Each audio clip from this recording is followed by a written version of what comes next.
Stream is live. Hey, everybody. Welcome to the Love Wave, coast to coast. How's everybody doing today?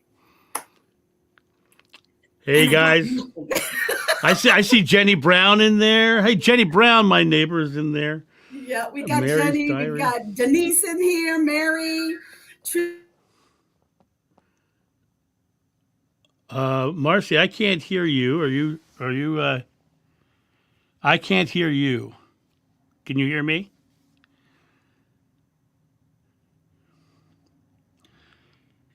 Hello, Truth Seeker. Can you guys hear me or Marcy? Are we both able to be heard? I can't seem to hear Marcy at this time. Can you hear me, John?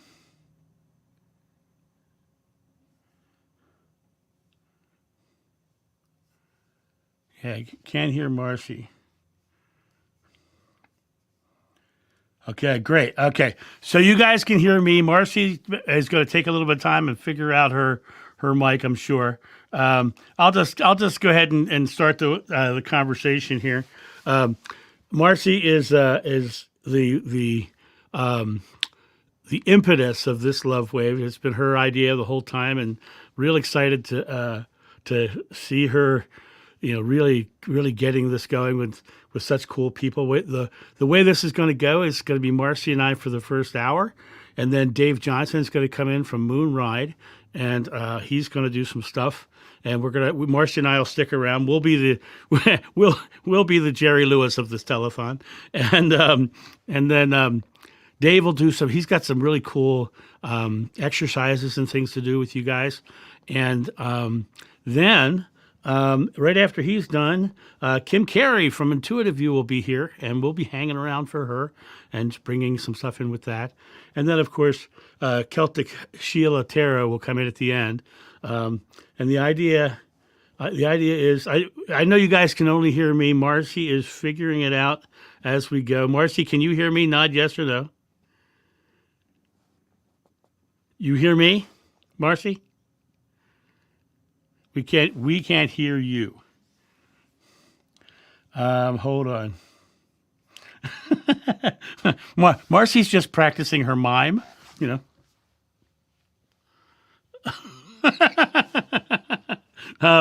So I'm not really sure what's going on with Marcy over there, but it's okay. She'll figure it out. Marcy, check your microphone settings at the bottom. I'm going to send her a message real quick on the.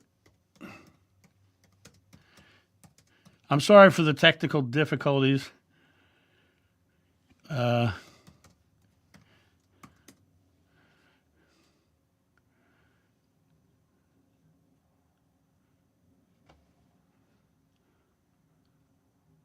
Anyway, so while Marcy's figuring that out,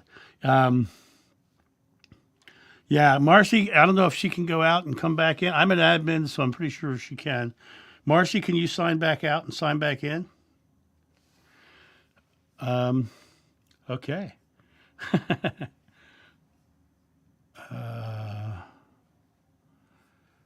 see.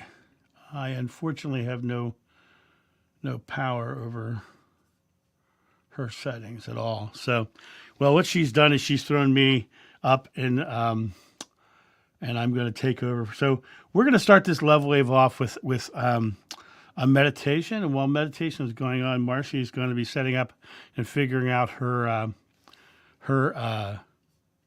mic and stuff like that. Now, what I'd like to do is I'd like to literally just start off with meditation. I know Dave eventually is going to be doing a whole bunch of, like I said, exercises, and Kim will have her stuff, and Sheila will have her stuff. I'd like to start off. I'm in the spotlight right now. We still can't hear you, Marcy. Still can't hear you. I don't know. Marcy, is a way for you to sign out and sign back in?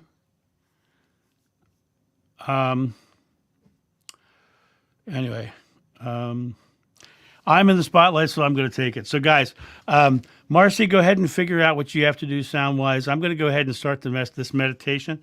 This meditation will well, won't take very long, but it's an idea. The idea behind this meditation is to create not only the love but peace in the world.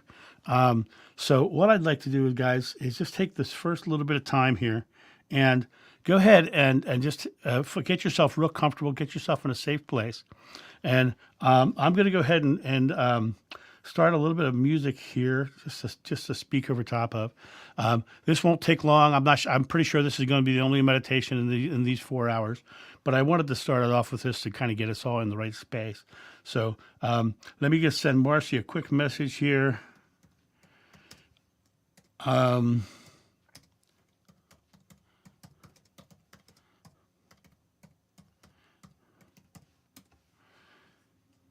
So anyway, here you go. There you go. So what I'd like you guys to do is go ahead and get very comfortable, get very relaxed, and just exhale.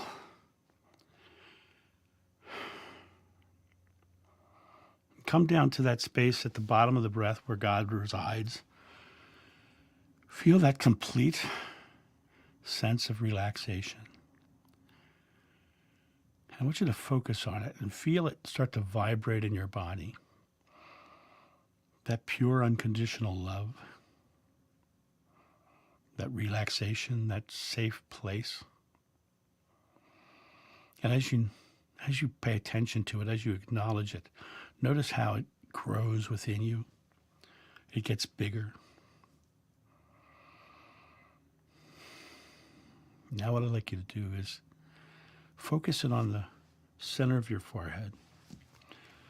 Focus that intention of really allowing it to come into you.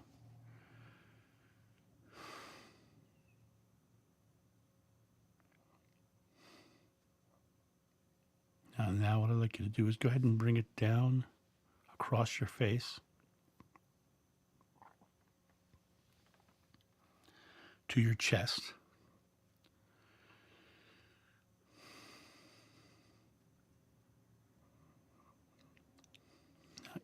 Embrace it in your heart, this feeling of complete relaxation. Recognize it as your baseline, which is love, which is peace. And then go and imagine that going down to your solar plexus.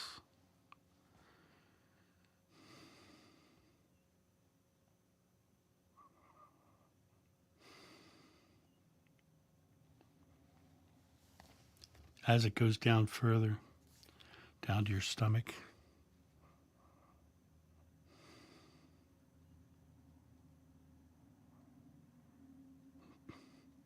down to your pelvis,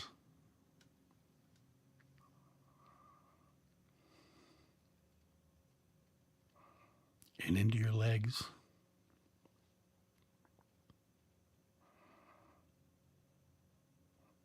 past your knees,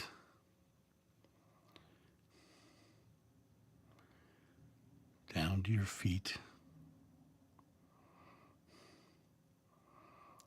and all the way down to the floor below you. Now imagine this pure love and peace coming down from your crown, the top of your head, all the way through your body, going down into the earth itself. And you're sending the world, the earth itself, this love and this peace. And imagine that love and this peace like a wave spreading into the earth and going out in all directions from you.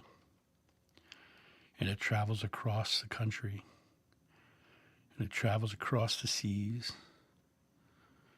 and it travels to all parts of the world. It travels to Israel and Ukraine. It travels to all the places where strife and fear have run amok. And it just resonates love and peace for the entire world.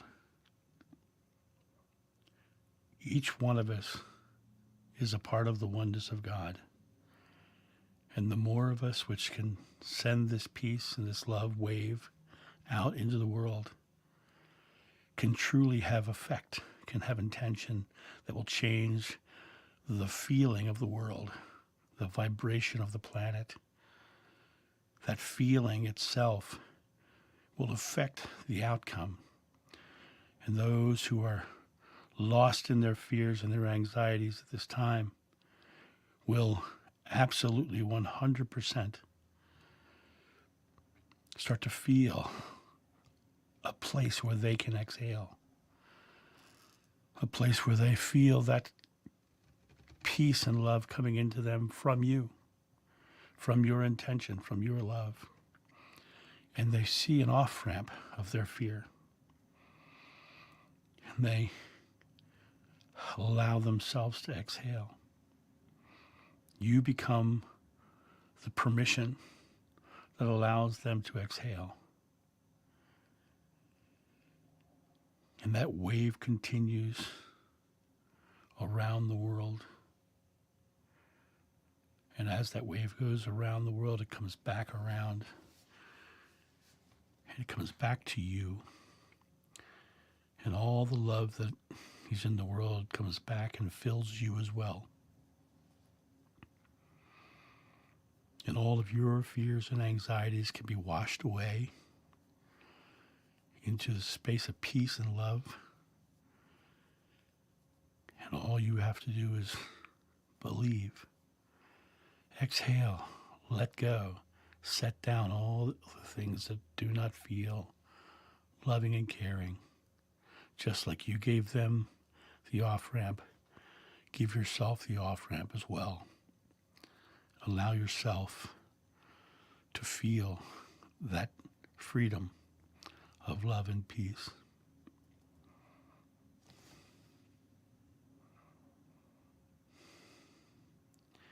And when you are ready, you can come back to this room where you are, and hopefully we'll be joining Marcy here as we continue the love wave.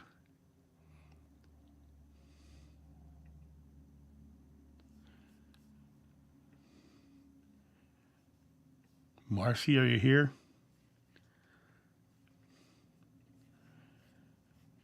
See if I can stop my music.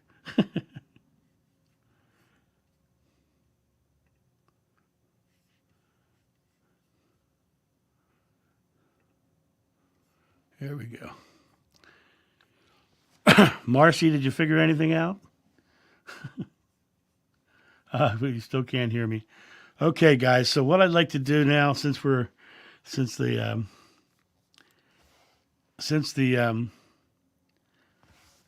Marcy's still figuring the sound out.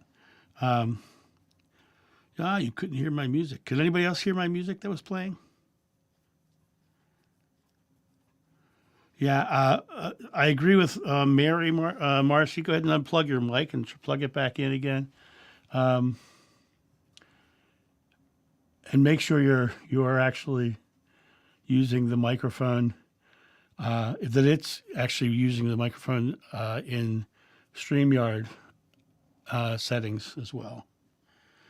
I was having a problem earlier because it kept going to my computer microphone as opposed to my studio microphone. Good. All right.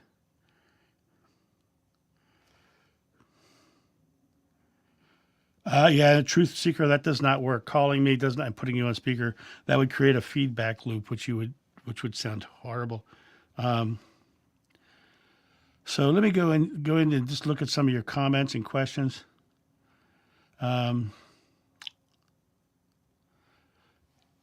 Yeah, she did click the microphone icon. I saw that.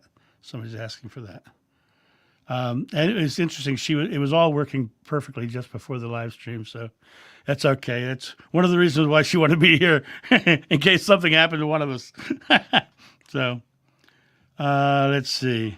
I see Bobo's here. Hey, Bobo. Georgia, Chitra, Mary, Truth Seeker. Um,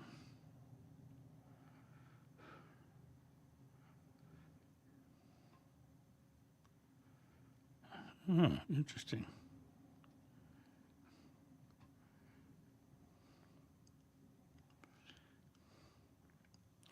Yeah, she's figuring it out. She'll be on. I can. I've done enough live streams. I can continue on. So look, guys, I want to talk about. I want to get some of your stories, and some of your ideas, or some of your questions about creating more peace and love in the world, and diving into topics like that. I'd like to share the effect of a couple stories of just being loving. I saw a near-death experience video the other day, and the guy, he was a big man of business. Was very successful in the world, and when he had his near-death experience, the thing that he came back with was none of the things that he achieved in life was the important thing. He said the one thing that stood out from his life review was when he was a child. They stopped at a gas station, and he was sitting there. He looked out. He saw a small plant that was withering in the sun, and he got out of the car and he went over and got some water, and he poured water on the plant. And in his near-death review, that was the most important moment of his life. That small, pure, loving gesture. You know, in life we have the opportunity to deliver loving gestures like that in any given moment. And when I was in the USO, we had a friend of mine went with me who was he's an amazing man. He's a children's book author. He's a comedian, a juggler. He walks on ladders. He does rope tricks. He's just a really fun guy, and he's just a lovely man named Todd Key. And when we were in Kandahar entertaining the soldiers, the opportunity came for us one day to go to the hospital. We kept saying, send us to the hospital. We want to go, entertain soldiers who are wounded. And they take us to the hospital. They said, but there aren't any soldiers here. The soldiers all get flown out to Ramstein, Germany. He says, but the hospital is filled with Afghan children who were wandering into minefields. One of the kids was carrying a bag full of gas, and somehow it ignited and had burns over 80% of his body. And we were in the hospital with these kids and these Afghan nationals, their fathers and brothers, and we went table to table and bed to bed, and we were just entertaining them as best we could. They didn't understand a word we were saying, but we had all kinds of cool, fun, physical things to do. But Todd, being the most loving, caring person I probably know, Todd saw this one girl, and I don't exactly know what her name was, but she had shrapnel marks across her face. And her one arm was fully bandaged, and her other arm had a bandage at the wrist.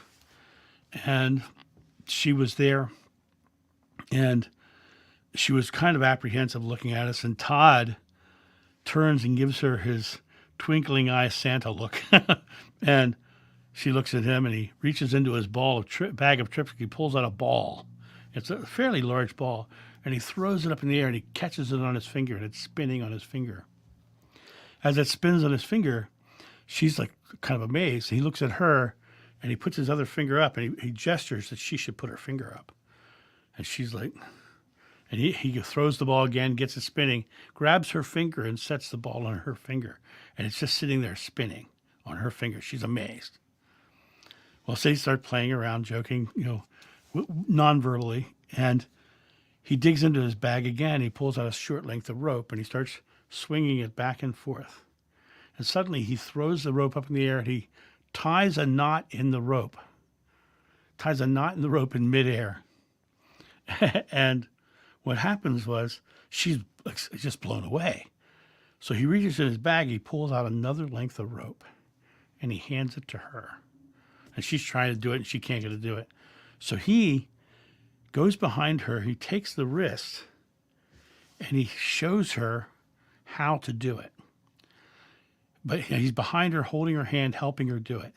And she learns how to do it. So then suddenly she's doing it on her own, and she's laughing, she's smiling, she's joking, she's feeling this connection to Todd. And when we were leaving the hospital, a doctor came up to us and he said, "You guys, thank you so much for coming. You have no idea what you just did." He says, "That young lady has been with us for 6 weeks, and she doesn't like anybody touching her arms. The only time we can ever get her blood pressure is when she's asleep." He says, and we were able to just get her blood pressure for the first time when she was awake because of what you just did. You know, putting love into the world and sending it out in that beautiful way delivers a wave of love and energy all the way across the board.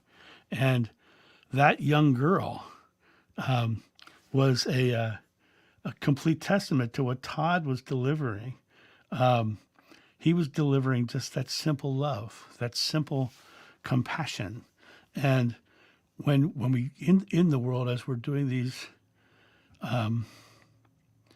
as we're doing these small loving gestures, we create a wave of love around the world, and that person will carry on to the next people. The room was full of American doctors and nurses and Afghan people, men and children. There were no Afghan women in the room, just a couple of small girls and some boys, but everybody was laughing. Everyone was smiling. Everyone was having a beautiful time together. It didn't matter that they were Afghans and we were Americans. It didn't matter that those nurses were women and the Muslim men. It didn't matter about the you know, that these were children and we were adults. It just mattered that we were being that love in that room. And Todd was the prime example of that love.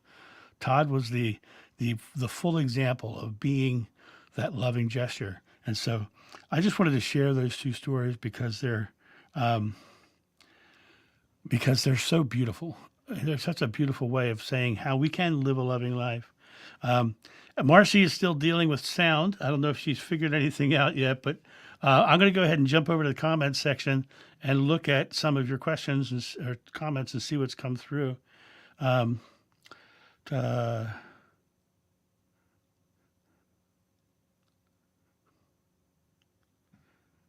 and see, that's another thing. Right now with Marcy having her tech issues, I know Marcy is absolutely freaking out a little bit about it. But she shouldn't, because it's just one of those things that happens in the world. You know, we all can send her loving intention right now. You know, thank you, God, for Marcy in this moment being able to overcome these technical challenges with her microphone. Marcy, if you can hear me, just pop your face in so people can see your lovely smile, and let everyone know that you're still with us. Are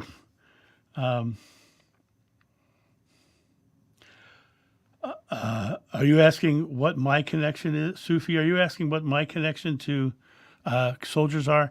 I used to do a comedy sword fighting show, and in doing a comedy sword fighting show, I'll tell you the story about how it happened. It was a classic manifestation story for me.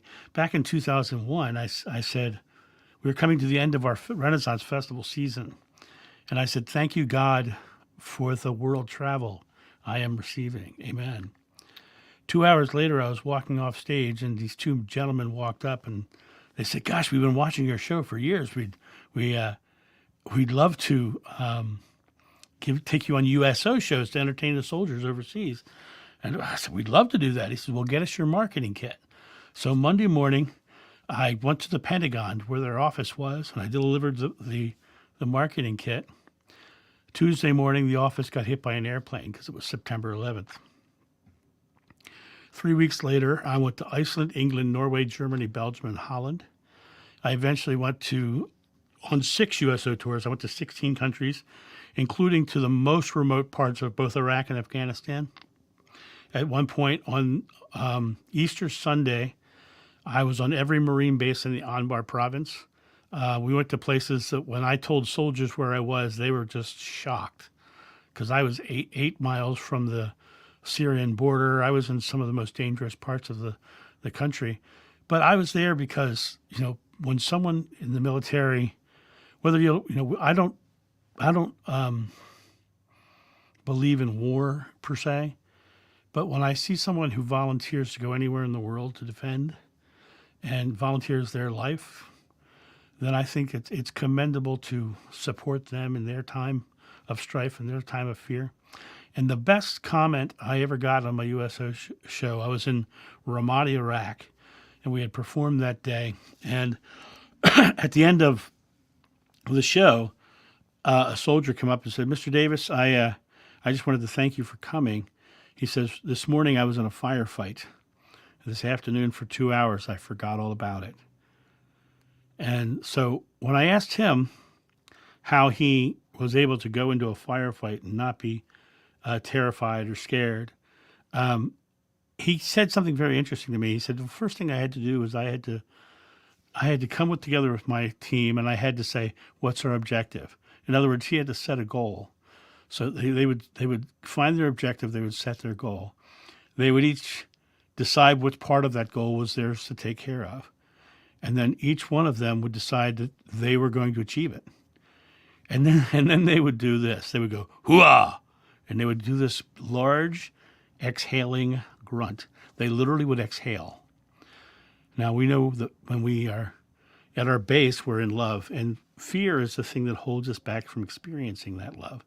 And one of the things that we have is a primal response to fear is to store air in our lungs. And so the soldiers themselves were actually letting go of their fear so that they could go achieve and accomplish. And hearing that soldier that day said that he was able to forget that fearful moment for that brief amount of time, to me, was the most validating thing he could have said to me, because that was my goal, was to deliver love to them so that they could set down their fears for even just a short time, because it makes a difference in the world. Let me jump over and see.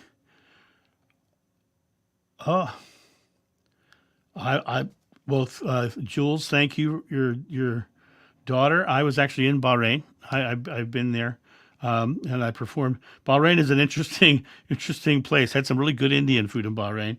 But the Navy base in Bahrain is very much like a college campus. When I was there, they had rock bands playing and everything else. But it was definitely an interesting place to be.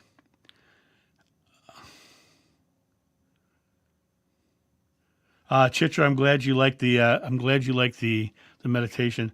I did a meditation like that many years ago called the Healing the Earth meditation. I used to do it weekly, and it was all about our connectedness to everything and everyone, and putting it down into the world and just creating that resonance. So I'm glad you enjoyed that. And thank you, Sufi. I would go back right now if I could. But I no longer do the comedy show because this body should not be in tights. Don't visualize. Let's see. Yes, Marcy, I see Eva said, thank you, Marcy, for putting this together.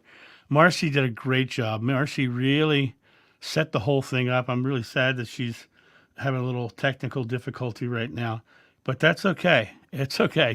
She has 4 hours to figure it out. And I can definitely talk until Dave comes in. There's Marcy. Can you hear us? I can hear you. Yay!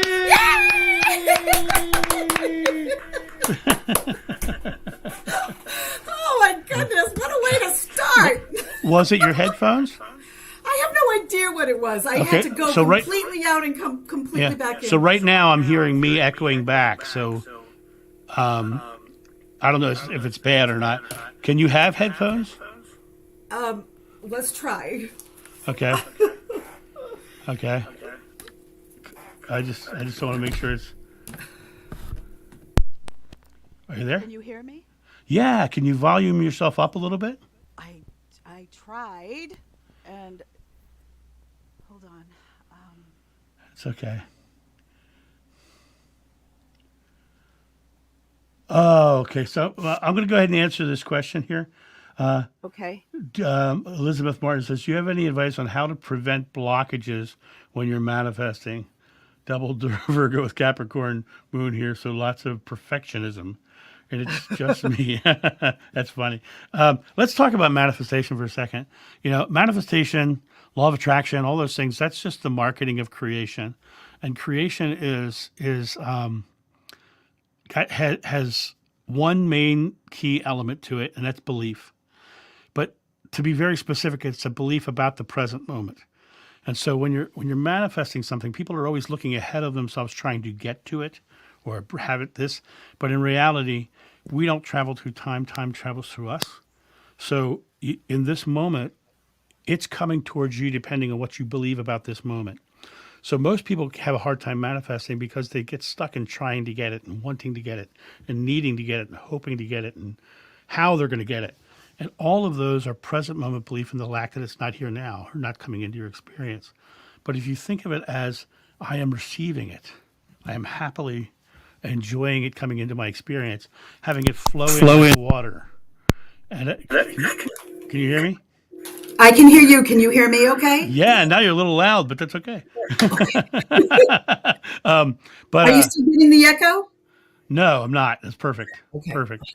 So yeah, it comes back to the idea of what you believe about this moment and what's coming into this moment, as opposed to trying to make something magically appear. It's a matter of I am believing it is coming into my experience, if that makes any sense. So Marcy, we've missed you. I missed you guys too. That was horrendous. I had to call in my son to try to help me. You did a great job. You're here. We had a great time. We did a little bit of a meditation where I don't know if you caught any of it or not. I did. I couldn't participate, but my heart was in it. Marcy, you did participate because you put this whole thing together. If it wasn't for you, this would not be happening. So, you are a major part of this creation. So thank you for all you did on this. Thank you so much. Thank you. You are so welcome. Thank you for filling in. I told you I needed you here. Well, okay, so let's go back to the manifestation. Marcy just said she needed me to be here. So, of course, I needed to be here. So that's the best lesson for you, Elizabeth, right there. Don't need. I'm picking on you, Marcy. Go right ahead. Pick away. I can't even do this. I think you're one of the greatest people I know, actually. Oh, thank you so much. I learned from the best, right? Yeah, who's that? Your son? Because you didn't learn much from me. Mary, I'm glad you love the meditation. Thank you so much. Okay. All right. So take it over, Marcy. Well, I just wanted, because I know you couldn't hear me in the beginning, and I just wanted to thank you all so much for being here and for getting involved with this. I mean, all we need to do is love each other and we can fix this world. And I love all of you guys for being here, and I love you all for wanting to participate in this. And I love you, John, for everything that you do all the time for everybody. And let's just pick up on love. Yeah. just be the love, as it were. Live a loving life. I always used to, when I worked for Verizon, I was always the person I was always saying, push out the love, people. And it used to drive people crazy. I should put that on a T-shirt. Push out the love. Push out the love. You should put that on a T-shirt. You absolutely should put that on a T-shirt. Oh, my goodness. Thank you, Jen. I love you, too. Oh, my goodness. All my friends. Ellen, hello from Norway. I think Ellen is from Norway. And unfortunately, she hasn't been able to make it onto my Patreons on Tuesdays where we do all the live things. But okay, let's get on this love thing. Let's really concentrate on this love thing. And let me just ask the audience. Let's start off with an easy question. What is your favorite love song and why? John, what's your favorite love song? My favorite love song, actually, it's an old Sam Cooke song. Send Me, darling, you send me. Yeah. I used to, many years ago, I used to sing in an a cappella group called the Acapellers, and that was the one. And that's back when I had a much higher voice than I do now. I used to sing first tenor and was the lead singer of the Acapellers, and then I did a comedy sword fighting show where for over 20 years I said this: I am Sir Nigel Hack, the richest, most handsome knight in the realm. And I lost all my upper range in doing that. And I actually like my deep voice now, so it's all good. What's your favorite song, Marcy? Well, one of them is "I Will" by the Beatles. And I love that so much because it's the promise of love. It's somebody who hasn't found that person yet, and they know that they're out there. And I have felt that. I have gone through a period where my first husband had passed, and I knew that I could feel the person waiting out there for me, and this song just really got me through that. But the another one that I have, why can't I think of it? Because there are several, but it's oh my goodness, it was in The Wedding Singer. Oh my gosh. Nat King Cole sang it. Nat King Cole. God, I love his voice like butter. Nat King Cole. Mona Lisa. No. Unforgettable. Nope. I'm through the repertoire now here. I'm trying to remember all the songs he sang. Why can't I think of this? While you're looking that up, I saw somebody ask me if I've been to Dover Air Force Base. I'm from Rehoboth Beach, Delaware. Dover Air Force Base was an hour north of my house. I've been to Dover many, many times. I used to do, when I was a kid, I did my Christmas shopping at the Dover Mall. Sorry. Did you? I can't believe this. I totally am going blank on this song, and I love it so much. But anyway. This is just going off without a hitch, isn't it? Well, Vanessa, I want to answer your question. People have been asking me about my painting of Joshua and Mary and their love. Yes. And it's still being done, but I have been so busy lately. My second interview with Alex Ferrari went live, and my channel went crazy. I currently have bookings out to August now, and my channel jumped over 16,000, and so it's been a crazy little time lately. So I am paring time away again to continue that. It is started, but I will. I haven't had a chance to get to it. My book is sitting there waiting for me to finish the edits on it too. So, did you find your song yet, Marcy? I have not. I cannot find it. Okay. I can't remember the name of it. So, Marcy, what do you have a story, a loving story in your life of someone who did something loving that really made a difference for someone? Blank. Blank.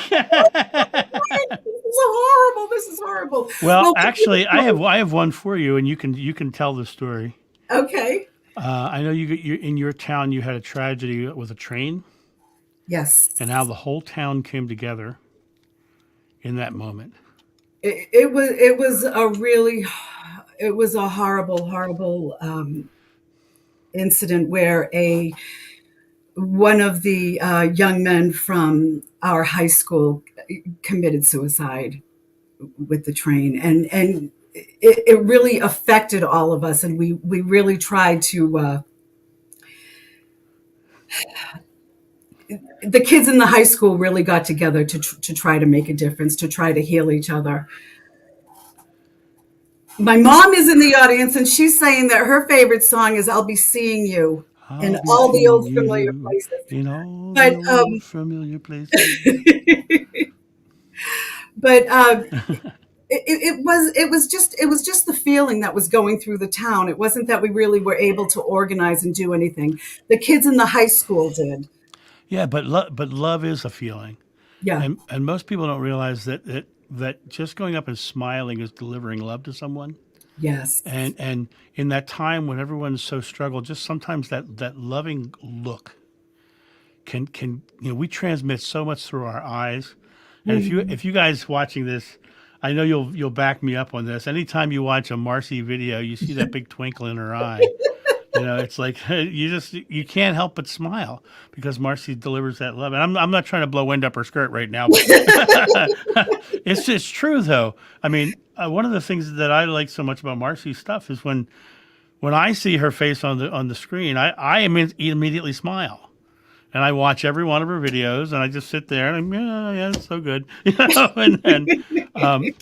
but it comes back to that being love, delivering that authentic feeling of love.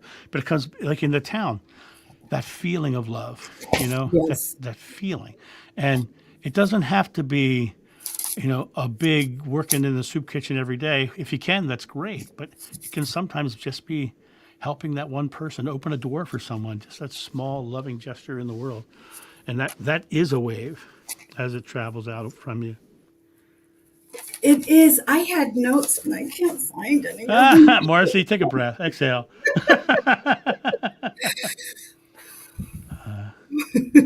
Thank you so much, Sonny. I appreciate that. There have been a lot of people in my life that have made a huge difference. And John, you are absolutely one of them. You've given me the encouragement to get out there and really try to really spread the love that I have. Growing up, I always felt like I had extra love. And I always just try to put that out there whenever I can. I'm always trying to, I'm the person that goes in the grocery store and sees somebody having trouble and, will reach up as high as my little 5'3" can go and get what they can't reach off of the shelf or whatnot. But my mom was always the kindest, most loving example of love. She just, anytime anybody needed anything. I know we had a girl in high school that was picked on and everything. And the poor thing, she had nothing to her name. And my mother used to pick her up and drive her places. And my mom would make sure that she had socks and make sure that she had warm things. So my mother was my example of love. And I'm getting all teary-eyed. I'm such a baby, but that is and your mom's a stunt driver too. Right, Mom? But my mother has always been the most wonderful example of love, picking people up and helping them out and taking them places and calling. We had a young girl who lost her mother at a very young age in our town. And my mom was always, always right there for her.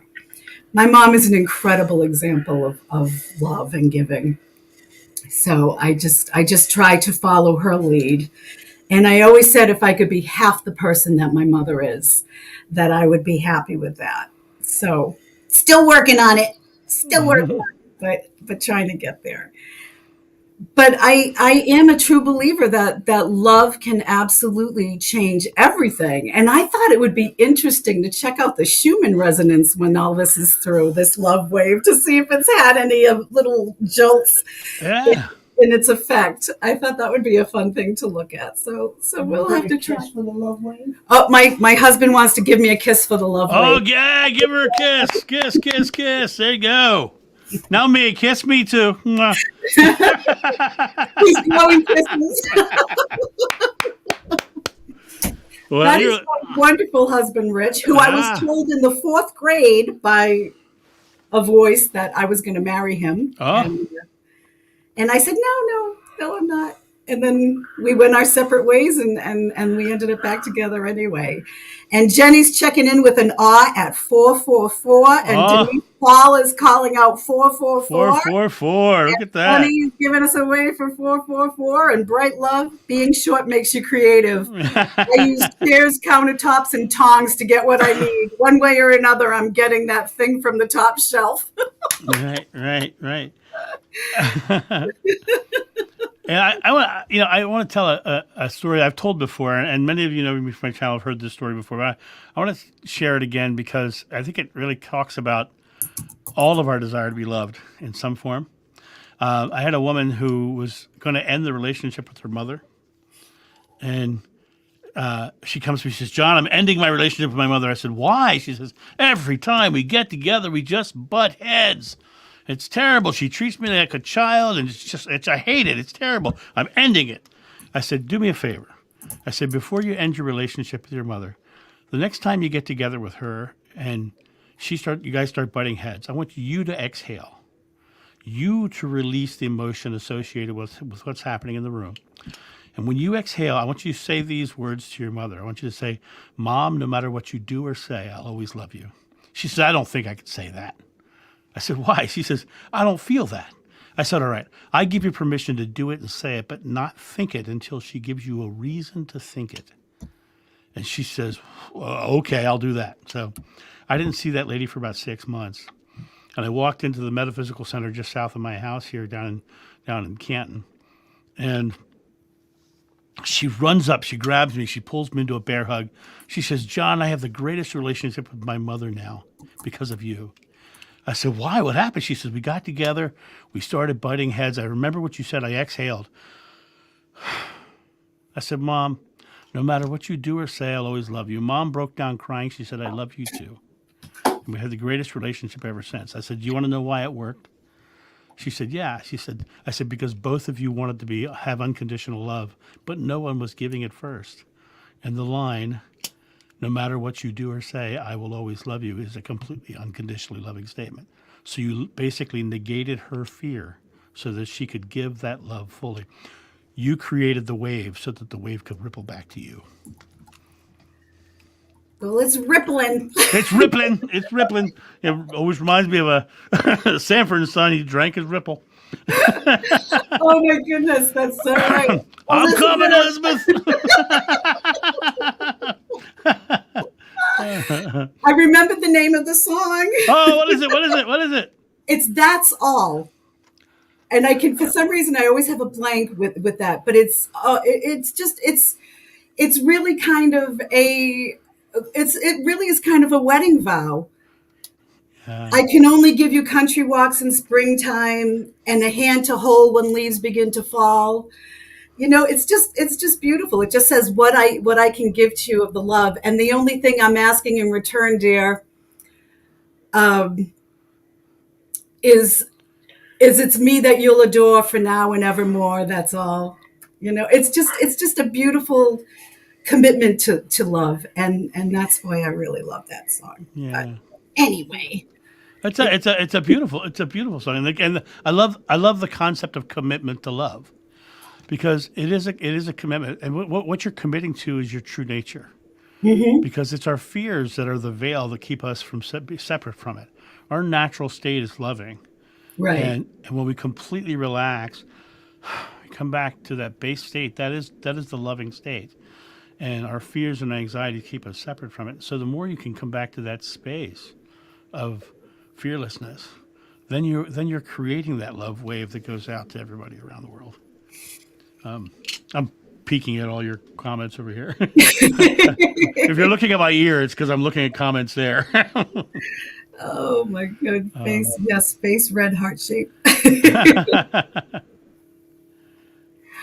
Well, thank you, Bernie. I appreciate that. Bernie says that she doesn't understand the cards, but the love that comes through is wonderful. So I appreciate that. I'm glad that you see the love, because that really is. When I read the cards, I'm just trying to calm people, to help people to see that there's hope, because you can always find hope in the cards. But I do truly love everyone. Even the people that are hard to agree with, the people that you can't really, that are causing a lot of problems in the world. I think about what happened to that person as a child that made them want to cause turmoil. And I feel for that child, and I just try to love on that inner child and send love out to those people that are causing problems. Do you know what I mean? I'm trying not to get political. Yeah. not political. Here's a way of dealing with a situation. I had 2 dead standing trees in my backyard, and I called a tree guy to see what it would cost me to get those big trees. He told me $3,000 to take them down and remove them. I said, no, I'm going to get them done for free. He goes, no, you're not. How are you going to get them done for free? So I took a picture of them and I put them in Facebook Marketplace with the sign, "Free firewood you cut." And this mother and her son showed up in a small car, a little tiny trailer, and they spent like 4 days cutting these trees up and hauling them home with this little tiny trailer. Well, one day I was out back and I was talking to them because I genuinely talk to everybody. Nobody really bothers me. You know, I really just tend to love everybody. And I'm talking to this lady. She turns around. She says, "You know what I did this morning?" I said, "What?" She says, "I set my neighbor's politician sign on fire." Now, the sign that she set on fire was the guy that I voted for. Right? I turned to her. I said, "You know, I really like you, but you and I are never going to talk about politics again." She said, "Okay." She ended up baking me Christmas cookies and asking me to coach her son on how to move forward in his life. You don't have to be committed to what the fear-based anxieties of anybody. Just recognize that that's their fears. That's theirs, not yours. And I didn't agree with her at all politically, but she wasn't a bad person. Yeah. You know. You know, my mom and my dad were always involved in marriage encounter and engaged encounter and stuff like that too. It's, you know, the Catholic, a lot of the Catholic things. And we always used to have a banner up in our house that said, "Love is a decision." And it really, really is. You can decide to love anybody or anything. I like to wake up in the morning and just kind of lay in my bed and just go, "Oh, I love my bed. Thank you for the comfort." You know, in these objects that, you know, can't return the love back. But I always send love to the person that made the mattress, the person who stuffed the mattress, the person who got the things together to make the mattress, all of those things. I go out and I love on my trees. I love on my dogs. I just start off the day trying to love everything. And it is a decision to do that, but you can start your day off with love and just love right through the day. And I mean, you can't go wrong. You can't have a bad day if you're loving on everything. Right. Yeah. I'm going to. Someone in the comments is talking about love and money not being appropriate. Now it's interesting because every so often, you know, I spend between 60, sometimes 90 to 100 hours a week making videos and doing private sessions. I do 12 hours a day, 4 to 5 days a week doing private sessions. And I often get the people think that it's unloving to charge for private sessions or charge for that kind of work. And I'm like, you have to realize that love itself has to go in both directions. Right. And, you know, people who are innately spiritual can be loving and still live with a roof over their head. And right. Yeah, if I gave away all the hours that I do, I literally would be a homeless person. Exactly. Right. Exactly. And so to me, I find it interesting that a lot of people will say, "Oh, you charge money for this work." Well, yeah, you know, do you have a job? Doctors charge money. You have to. It's So as a part of that loving wave, you have to love yourself equally. You know, and the word ego means self-awareness. And when you can be highly empathic and serve others to the exclusion of yourself, or you can be highly narcissistic and serve yourself to the exclusion of all others, it's really about balancing and realizing that love is God is love, and there's no part of God that's less than any other part of God. And it's a matter of keeping that love balanced for yourself and for others.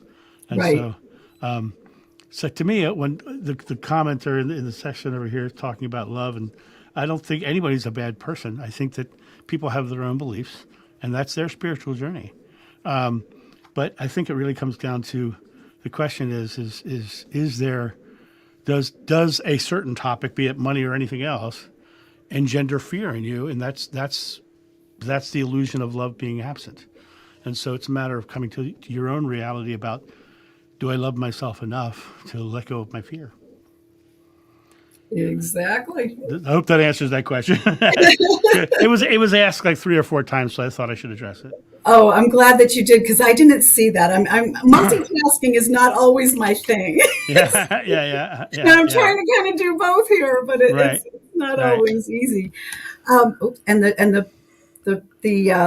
comments are going by kind of quickly too, so it's kind of hard to catch. Oh yeah, they're really kicking butt right now. You got 78 people watching the stream, and in about 5 minutes, Dave Johnson should be coming in. I know. I'm so so- excited about David. Does anyone here in the chat room know of Dave and his work, or follow Dave? Let us know if you follow him. That's David Johnson from Moonride. He's out of Moonride. Australia. And he's going to teach us how he does his thing that he does, his connection, how he gets connected. Right. Yeah. He said he's going to do some exercises with us. So it was good. We get the first hour we started off with that meditation. Now we're going to do some exercises, and I'm really kind of curious to see one of the most loving people that I think Marcy and I probably both know, Kim, when she gets here. Oh, She's just a bundle. I love that one. she sure is. I love Kim. Yeah. And I'm very anxious to meet Sheila, because Sheila and I haven't actually met yet. Oh, so- really? You haven't met her yet? Oh, she's very fun. Oh, I enjoy her. She's actually very interesting because she is very. She comes with all the different modalities. She does everything. yeah. And it's really kind of fascinating when she goes into her stuff. She's very interesting. I like her. Has David arrived yet? Nope, David's not here. Well, he's still got a few more minutes. He probably will show up right at time. I'm just. You know what's funny is the first time, well, when I was on Kim's show, and I was on with her, and she lost her connection, and I had to take over for like a half hour, and that's just exactly what you had to do. It was about 35 minutes there where I was. I'm so sorry. But I've done them before, Where's so it's David? easy. Come on.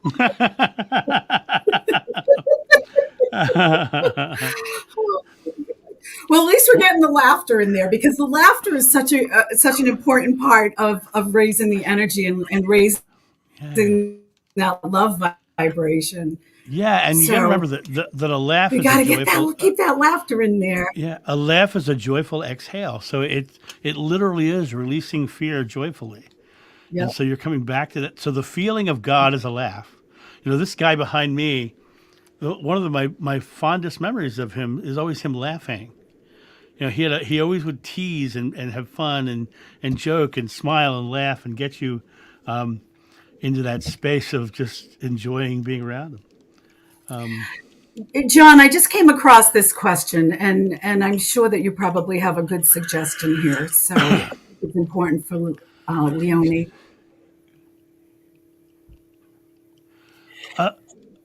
The one way you can help anybody with autism is a very interesting condition, because autism is very literal.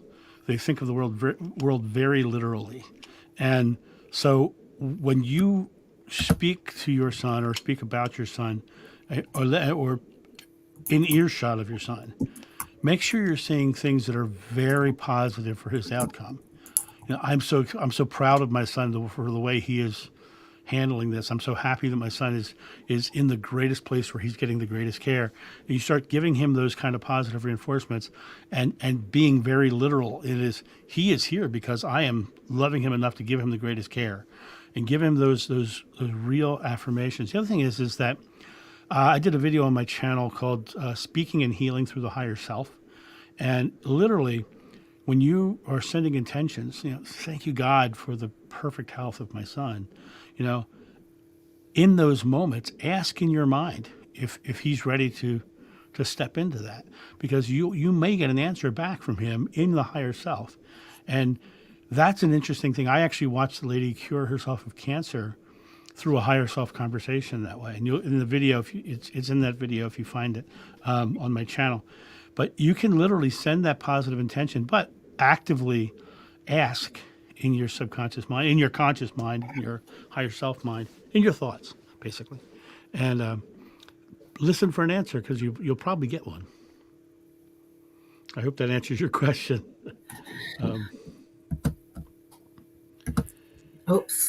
Oops, I'm doing something weird. Okay, what are you doing weird? I don't know, something's happening here. Well, welcome to my world. I'm always doing something weird. Okay, there we go. That's what I'm trying to do. Where is Dave? He's supposed to be here. Mary, you asked the question about if I saw a couple of apostles always walking together. I in my regression memories, John and his brother James were the two who would always go ahead to the town to prepare the space. So now, being that this is the love wave, I want to bring it back to the love experience. When in my regression, when Jeshua touched my heart, I went to pure unconditional love, that feeling of it. And when the regressionist said, what's the next most important thing?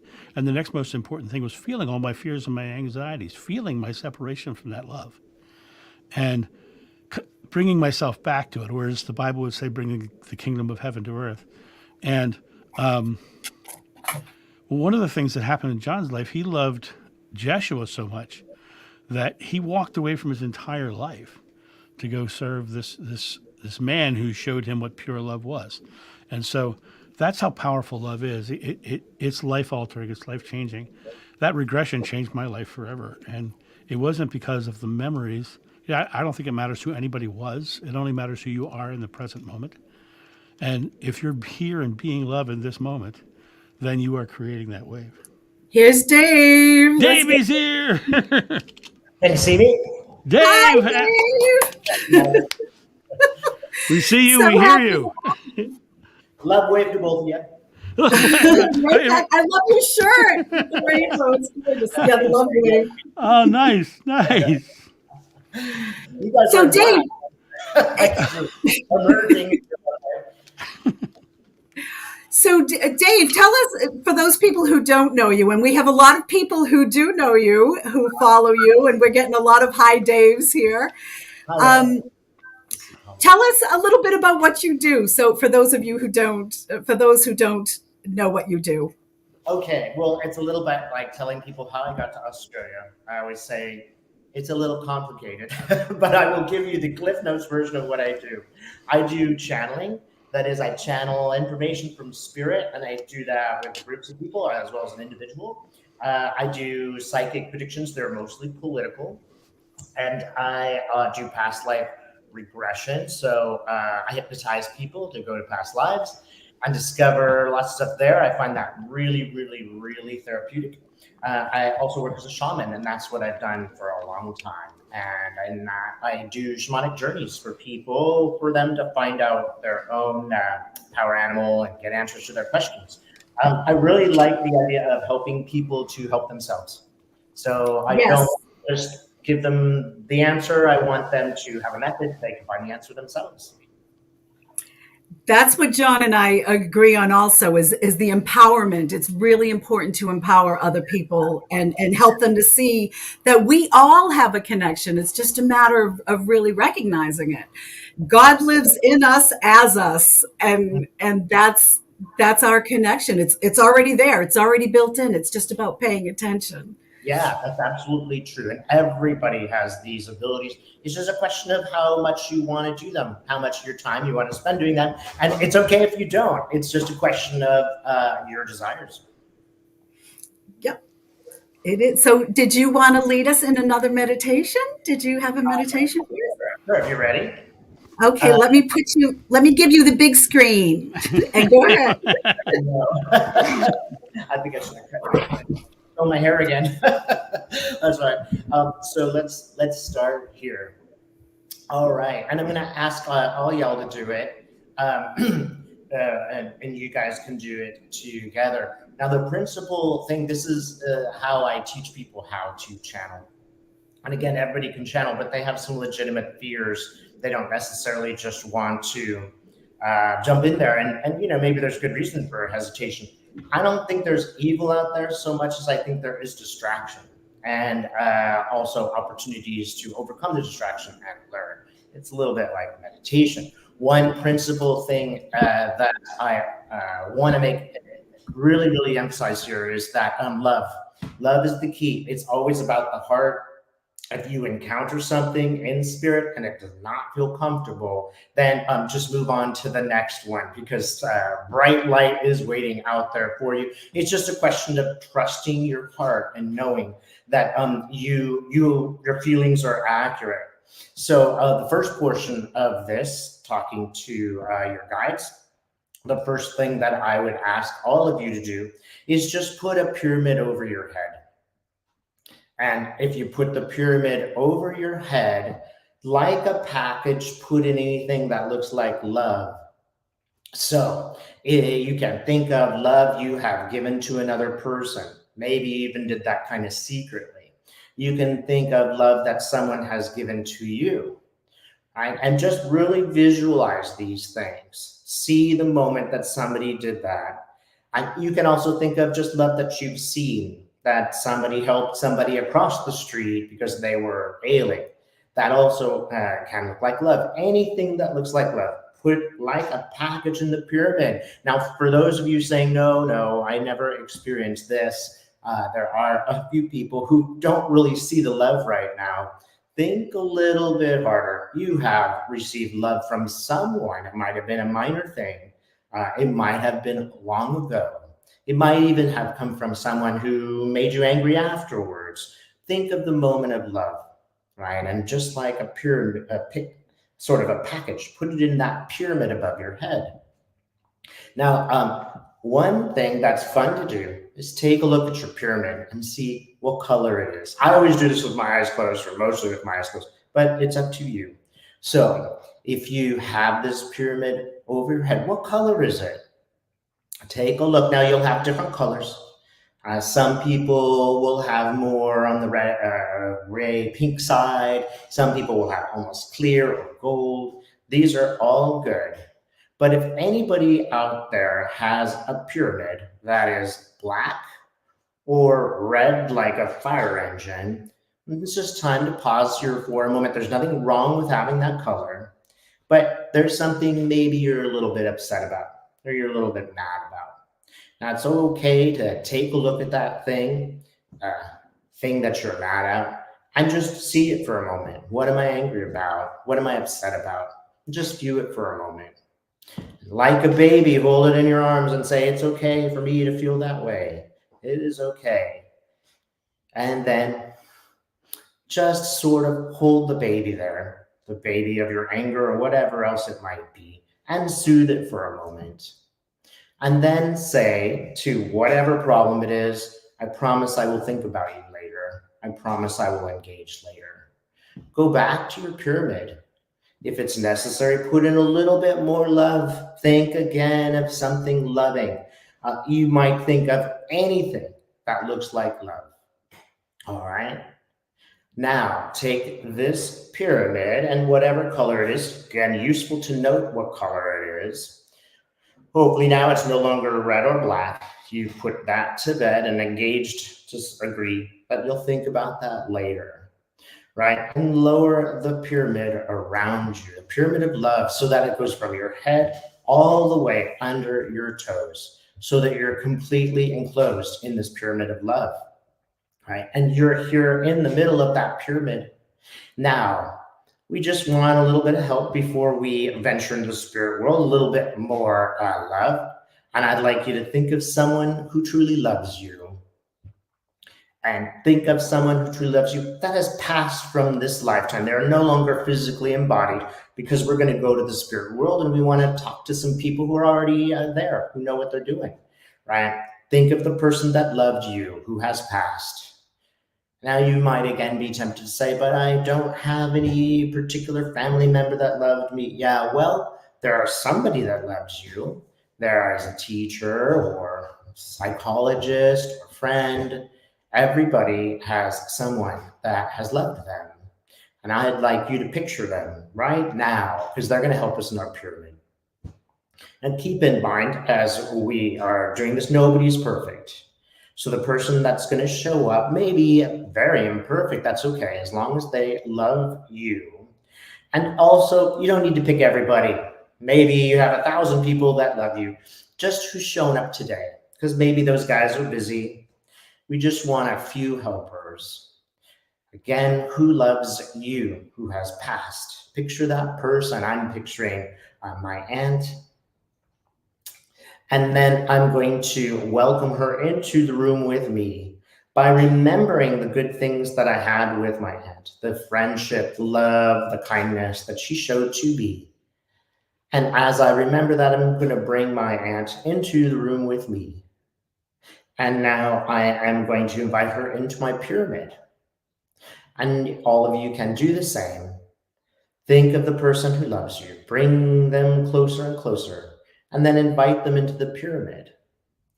Now, if you're in the middle of your pyramid, where does that family member go? Or that friend, whoever loved you? Where do they go? Are they on your right? Are they on your left? Behind you? In front of you? It might take a moment to register where they are in the pyramid. But once you've done that, ask again. Now, you can stick with one person. You don't need anybody else. One person is fine. So bring in that person.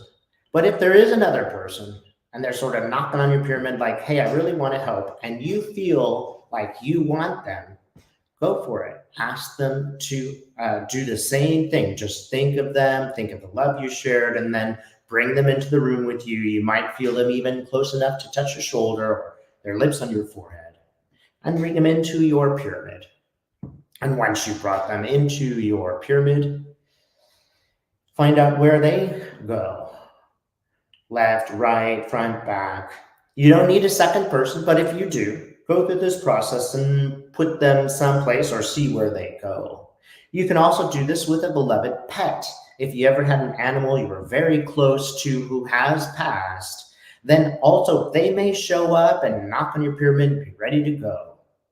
Now, you can keep going. You can have a few more people in your pyramid, but I would probably stop at 5, just because it might get a little crowded in there and you might spend a little too much time doing this. 1 is enough, and that is one person, one pet is enough. It is totally up to you. Remember, you are in charge.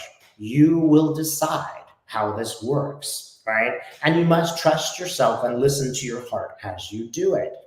So I'm feeling pretty good about my pyramid, which is very golden pink for me. Might be different for you. And there's no hierarchy here. We just want to be a little bit careful of black and red, because that just means something's on your mind and it's just distracting you. It's not bad, right?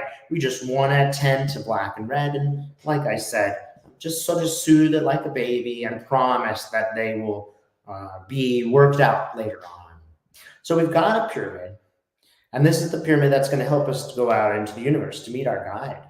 We need another pyramid, though, to keep us rooted, because the most important thing that we're doing here is we are bringing spirit to us. It is not necessarily a great idea to leave your body and go out into spirit. It's just a little bit disconnected, and we don't really want to leave our body. That's not the ideal way to do it, although you can do it that way. It's much better just to ask spirit to come down here.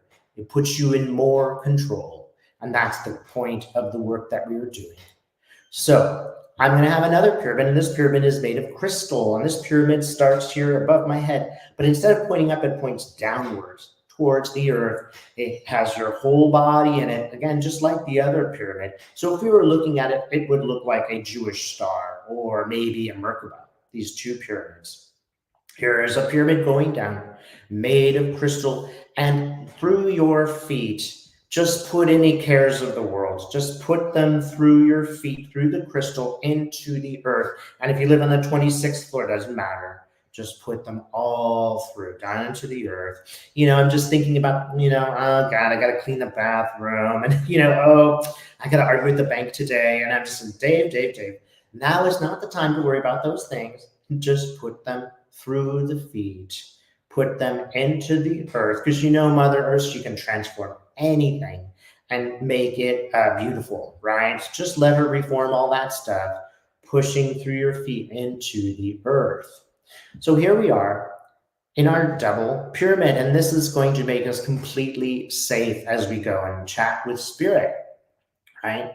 But before we do that, take a look a bit at your life. And by this, I'm just going to walk you through a sort of meditation as we go through the times of your life until we get to zero, right?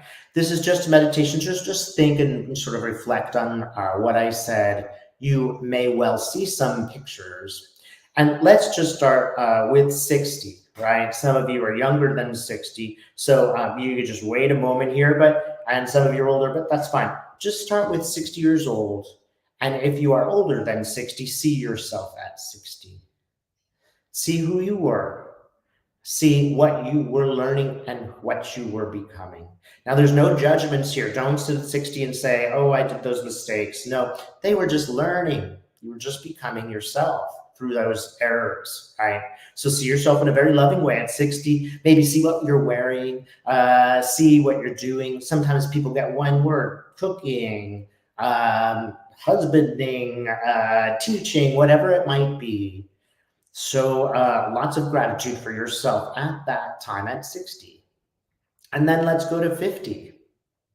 Again, if you haven't reached 50 yet, no worries. Just sit tight for a moment. But see yourself at 50. Who were you? What were you becoming? What were you learning? No judgments here, just you at 50. And now 40. Who were you? What were you learning? Who were you becoming? All right, and now let's go to 40. Who were you? What were you becoming? What were you learning? No judgments here. Let's try 30.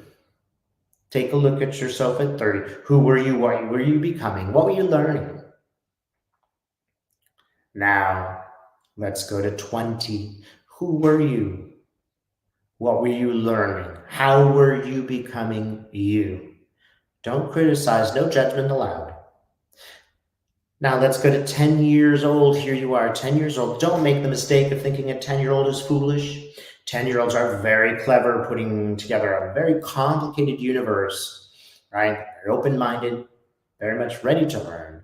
That's you at 10. See yourself learning about friendships and boys and girls and school and home and all of those interesting and perhaps difficult things at 10 years old. Now let's go to 5 years old. Here you are at 5. 5 years old. Same thing, you're very clever. You're putting together a very complicated universe. You're all open and ready. See yourself at 5 and ask, what was I learning? How was I becoming me? Now let's go to 0. This is the day that you are born. Some of you will actually remember the day you were born. I don't, and many of you won't. That's okay. But see yourself at 0, being born. See your mom holding you for the first time.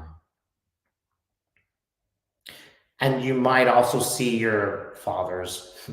You might see your father at the window looking very nervous and sweaty and upset. You might see your father looking very proud and happy. Most people see the first one, a very worried father, but it will tell you something about your birth, right? And all of those around you at birth. And from here, let us go to the day before you were born. Out in space, before you came into your body completely. And there's a big party going on out there in space, lots of light. It is full of people who love you, full of people who knew you in other lifetimes, and guides and spirit and everything that is good and beautiful. And they're all encouraging you. They're all saying, you're going to do great in this lifetime. You're going to learn all these things. Here are some tips. It's a little bit like a boxer before the match. They're just showing you some things. But it's also a big bon voyage party. So notice that everybody's happy and everybody is glad at your bravery for going on the adventure of this lifetime, right? Everybody is proud of you and they all want you to succeed. Feel the love and the light here for a moment. And from this moment, look for a doorway. This is a doorway into your spirit world. And just let the doorway form for you. Your doorway might be made of wood or glass or metal. It might just be an empty space that you walk through, but don't walk through yet. We're just going to take a look at the door. All right, for most of you, the door will have formed already. If not, just let it form there. And one thing about the door that is very important, and this tells you everything about this process. Before we go through that door with our pyramids, we want to ask this question: how do I feel about that door? Do I like it? Does it look like I want to go through it? Does it feel neutral or maybe even a little unpleasant? If it is neutral or even at all unpleasant, that's not the door you're supposed to go through. That's just a little test to see if you know the difference between a doorway you shouldn't go through, which is not good feeling, and a door that is full of light. So don't feel bad if you wound up with a yucky doorway. That's just something that you're supposed to learn right now.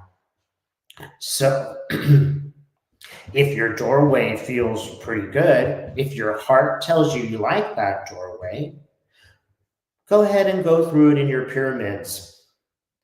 Now, if your doorway isn't really the right one, just ask again, just gently push it aside. Just like when you go to a restaurant or something, you meet somebody and you don't really want to talk to them, you just say, excuse me, I need to go to get a drink, right? You don't need to be argumentative with the door.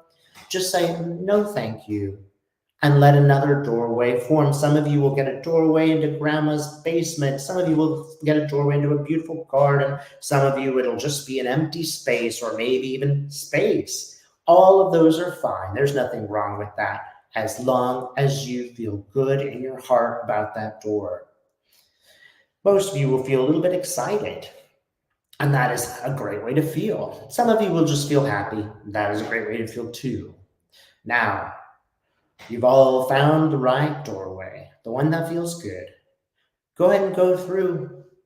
Take a look on each side as you sort of float along there. Take a look. What do you see? Maybe it's outer space. Maybe it's a beautiful garden. It's nice to notice this space because, you know, when you're stressed out, you don't have time to do other things. You can just go here and sit. You don't need to do anything. You don't need to pray. You don't need to meditate. Just be in this place and it will restore you. It's a place of kind of like calm. It's a bit like meditation, but you might look around and be like, wow, look at all those flowers. Look at the redwoods. Or you might go, wow, look at the stars, or look at the desert, or whatever you might see. And you might also just be like going, well, Dave, I don't see anything yet. That's okay. Just let yourself float. Let your pyramids go where they need to go. Remember, one of them is attached to the earth, so we will stay here. We will be close by our route. As we go, take a look on the other side of this doorway. Again, look around. Just look around. Let yourself float and float. Float a little bit more in your pyramids. Remember, you're completely protected. Now, as you float along, you come to a river. And you look down at the river, and as you look down at the river, you realize that each drop of water is a star. In fact, this is a river of stars. And when we cross that river, we will meet your guide. In your own time,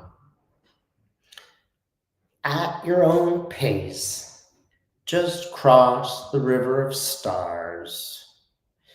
The other side, we will meet your guide. Your guide may take the form of a human being or a cartoon character. They might look like something like an angel or an animal. They may take many forms. Keep in mind, they will proudly take a form that is comfortable for you. That is, spirit might show up in a way that is symbolic with some kind of meanings, or is just one that you are happy with. Let it form in that way. And as it forms, you might just start to notice a feeling, this feels male or female. You might just start to get an image. What's that? Oh, they have a golf club. You might notice just a few things first. It will take a moment to form because, of course, on the other side, they're learning how to communicate with us too. This is not a one-way street. The conversation goes both ways. They're learning to speak to us and we're learning to speak to them. Again, it's important that we do it inside love. So, as this character forms, the first thing that you might notice is maybe male or female in its essence. You realize out in the universe, male and female are all mixed around together and they don't necessarily take one form or the other. And it's possible now that that will be the case. But it's also possible that just so that we can be maybe a little more comfortable with it, it will register as male or female or generally male or generally female. This is not the most important thing, but it's just something you might notice. If there's any characteristics or clothing or feeling, notice that too. The next step is to ask, what is your name? How can I address you? Give it a moment, and I'm going to give all of you a moment. What is your name? So, by now, many of you have received a name. If you haven't, don't worry, it'll show up. One funny thing about the name is, often people say to me, Dave, you're not going to believe this, but the name is Bob. That is, they might have a very silly name, a name that isn't magical at all, and you'll be thinking, that's ridiculous. My guide can't be Sally. How could that be? This is a magic place. This is one way that we know that it is real. Because if you were imagining it, if you were making it up, you would have some magical name for this character that you've met. It wouldn't be Bob or Sally, but they might also have a little bit more of a sophisticated name, right? It's just different people need different knowledge at this time. Some of them need to know that this is real. Silly names, obvious names, you didn't make those up. I don't think any of you made it up. Let's just go a step further. They've given us a name. Now, it's important to ask this question and let this guide know you don't mean to be so cynical. You don't mean to be so critical. You don't mean to impugn or be rude. But you need to know that they are indeed from the light. So ask them to show you something that lets you know they come from the light. They may show you anything. They may show you something from the past. They may show you something now. But the most important thing is, as you see that thing, you feel good about it. If you see that thing and you feel neutral about it, time for that character to step aside and ask again for your guide to show up. And this is perfectly okay. Again, it's not drama. It's just helping you to know what is truly a guide, what comes from the light, and what is a little bit more distraction. So you have a name, and now you've seen something from the light, or you've said, no, thank you, and moved on. And a new character has shown up, and you've gotten a new name, and they have shown you something from the light. Again, be sure to check. Does that feel good? Some people have told me, oh, I see that ring I lost in New York on 57th Street in 1976. Or, they just gave me a cup of noodles just like Grandma used to make. Some people will see just light or some kind of image that's like light or fire. All of these are good, but it's about you and your feeling. Now, here you've met your guide. Ask your guide, what does it have to tell you? What advice is it giving you today? go ahead and ask that question. And it may be a moment before they respond.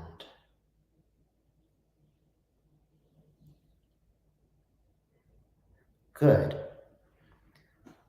Be sure that you've heard what they said. We could go on now and we could ask many questions. And if I were in a session with you, we might do that. But of course, being that we are live, we don't necessarily have the time to do that. So let's just satisfy this as an introduction, a hello. And you can do this on your own. You can go to any ritual space, any quiet space, and you can follow exactly the procedure that I have just given to you. And you can speak to your guides in this way. It's important to follow the steps of safety, but anyone can do this as long as they trust the heart. And for the most part, as long as they follow the procedure. You might alter that procedure, that's up to you. The principal thing is trust your heart. How do you really feel about things? And if there's something frightening, just move it aside. You don't need to be fearful. You can just say, no, thank you, not today, perhaps another time. Just as if you were to meet somebody impolite at a cocktail party. No, thank you. I think I'll go get that drink, right? And just be here for a moment. See if there's any last bit of advice before we return.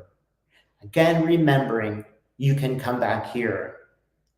And it is not a bad idea to say thank you for the advice that the guide has given to you. Remember what they look like and what the name is. And let the guide know that now we must depart. This was just an introduction. But if you desire to, let them know you will be back. Then you will ask them more questions. Now, thank the guide. Again, let them know you will be back. And let us return from the introduction. And now move towards the River of Stars. And as you get to the River of Stars, it's always nice to wave to your guide, saying thank you again for showing up and letting them know you will be back. And now float across that River of Stars in your own time.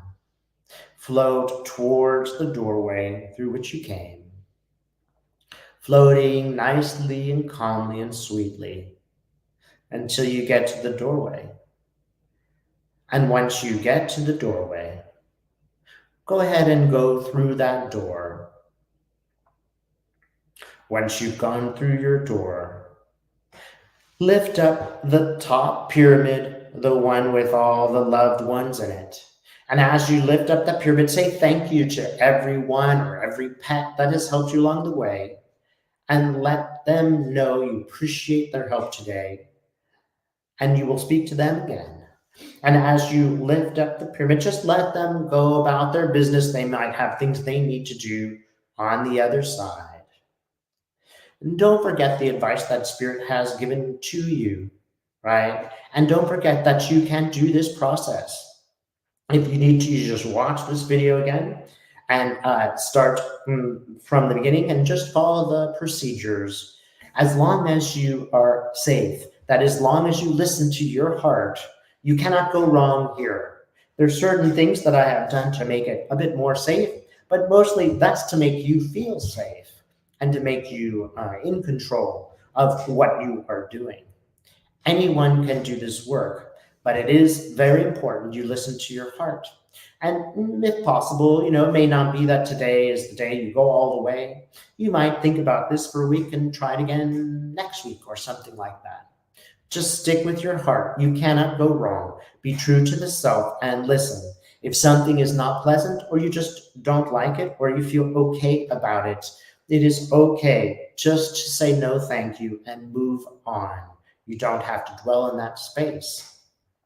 I welcome everybody to have conversations with their guides. And don't hesitate to do this with someone else that likes to do this work, because you will always learn things.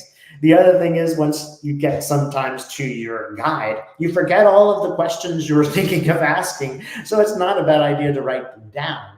And if you have somebody that's working with you, they can ask you questions and you can answer them. So understand too that some people are totally visual in this way. Some people are absolutely audio. Some people just get a feeling. Some people today will only get a tiny little bit. They will only get to the doorway perhaps, and that's okay. You can just work through it as you choose. It's not really that important. If you get an A+ today, this is just an introduction. Go as you like through the process.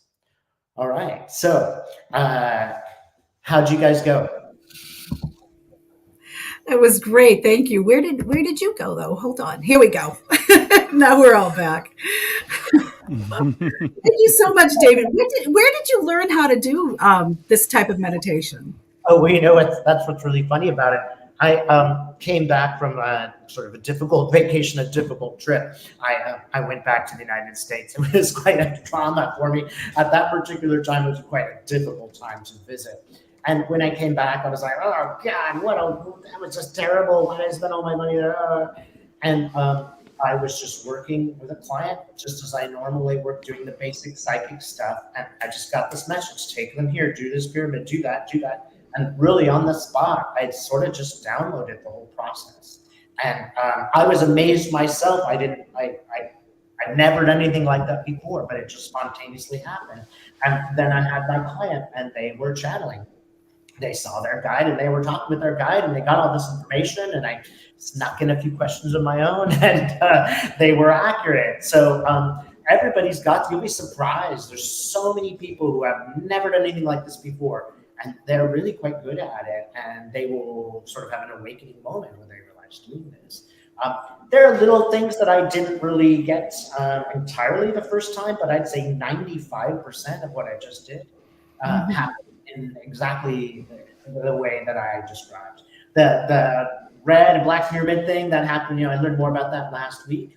But other than that, it was pretty much like an intact thing. I got spirit direct.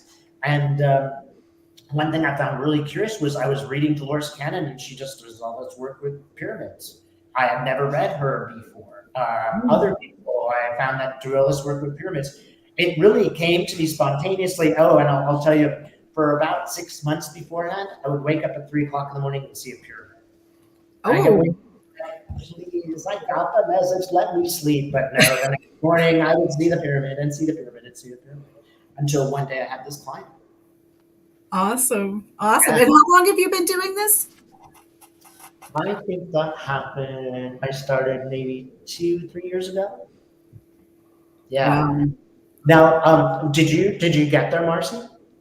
Did you see it? Honest to God, I wasn't able to do it. I'm sorry, because I was trying to do some things behind the scenes. And I was dealing with chat board. Sorry, Dave. I'm so sorry. But I am definitely going to listen to it again and go through it, because it's very fascinating. I don't really.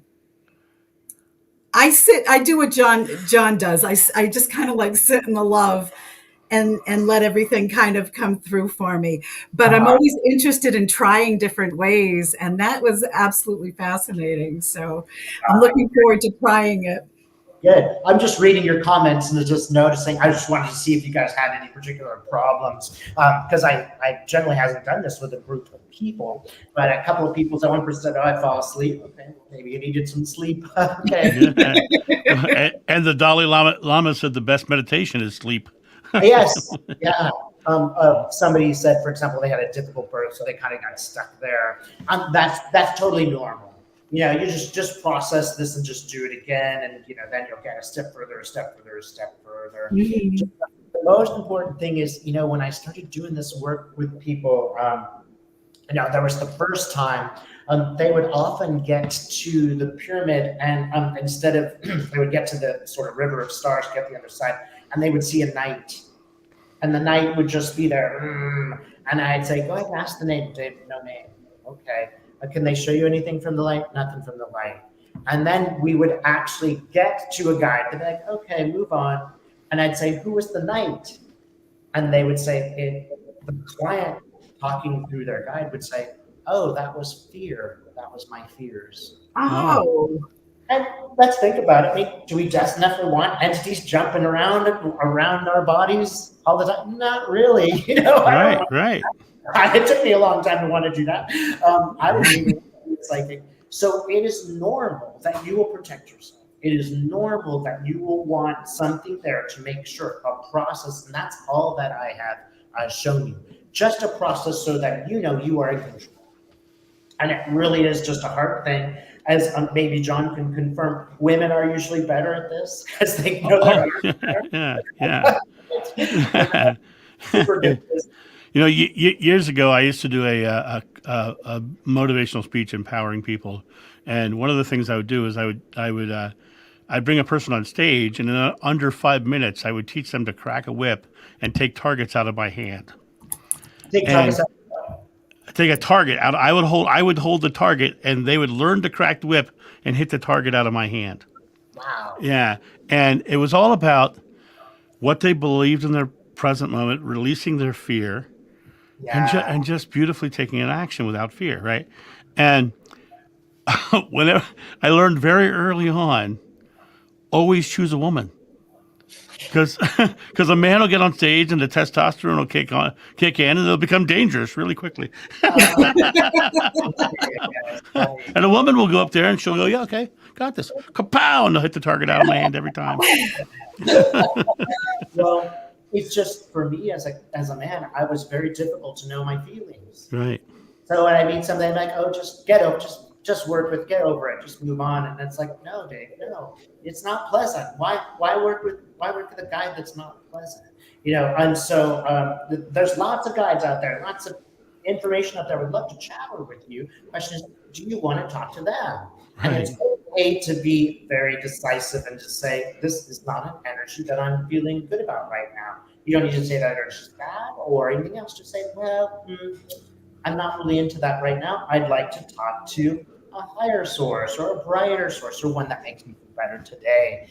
It's a process now that I notice really helps me because I'm starting to notice more about how I feel about things. It's just like, you know, I really don't like olives. I just don't like them. It's perfectly okay for you guys, but I don't like olives. I think that's very useful for us. Right. it's amazing what we can learn about ourselves. Yeah, and it's amazing how we're shown these things. Yeah. When did you decide? I'm sorry, John. Go ahead. No, go ahead. You go ahead. I was just going to ask, when did you realize that you wanted to do this type of work? Like, how did that come about for you? Let's see. Well, many years, I try not to repeat myself because I have a bad habit of doing that. So many years ago, I was in the Peace Corps. I was in Hungary, and it was a really difficult, really, really hard, basically because the Peace Corps is hard. And also because living in a foreign country is really hard too, especially when it's Hungary because the language is Finno-Ugric.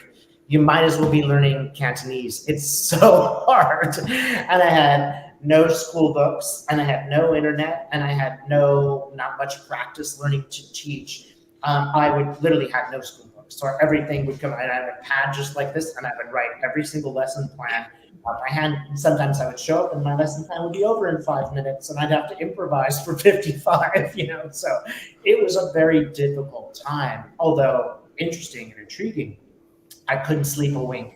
Night after night, I was so stressed out about the situation of, I'm not doing what I'm supposed to do. I don't know what I'm doing. It's very uncomfortable. And I really wasn't sleeping and I wasn't learning the language. And I met some friends, kind of a magical meeting, who said, oh, come with us to meet the shaman. And I went and met the shaman, and everything changed. Literally, I was sitting in this place, and I've looked for a long time throughout my life trying to find a sort of method of Buddhism or something, all these different things. They didn't quite fit right for me. I sat down and immediately I said, stop translating, because they were speaking Hungarian, just no. And all of a sudden I started to learn Hungarian in the moment. And I'll tell you, it was like this guy and I were talking without speaking. He was just looking at me and saying, I see you, I know who you are. And it's like, Nah, you're making it up, Chief. Every time I'd see that shaman, he would say, find your place in the circle. I wouldn't know where he was sitting, and I would always sit to his left. Every single time. So I was like, oh, something's going on here, but nah. Well, all these magical things just happened, and the next day, my best friend called me, what the heck's going on? She goes, why? Oh, well, San Francisco's been really windy. All the windows in my apartment blew open as we were watching that movie that you and I used to watch together, and all the papers went all over the place. And I said to myself, oh God, what's going on with it? So that was the beginning. And I knew that was sort of my introduction, my religion, if you will, for a couple of years. And I practiced that for 20 years, mostly on my own. I had a few people help.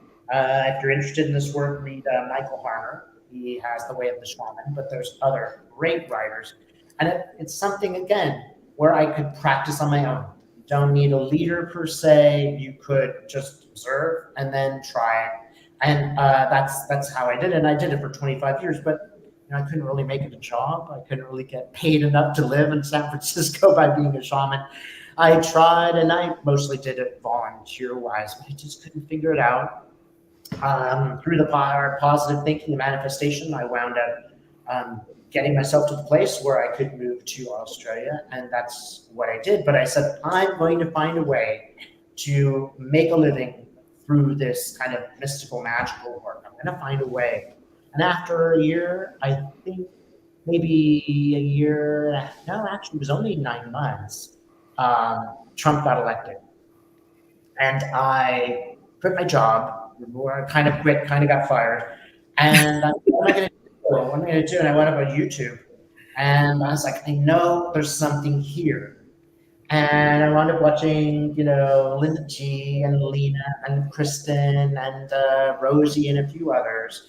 And I was like, oh, there's something here. And a little voice said, channel, channel, channel. And almost audibly, channel, your channel.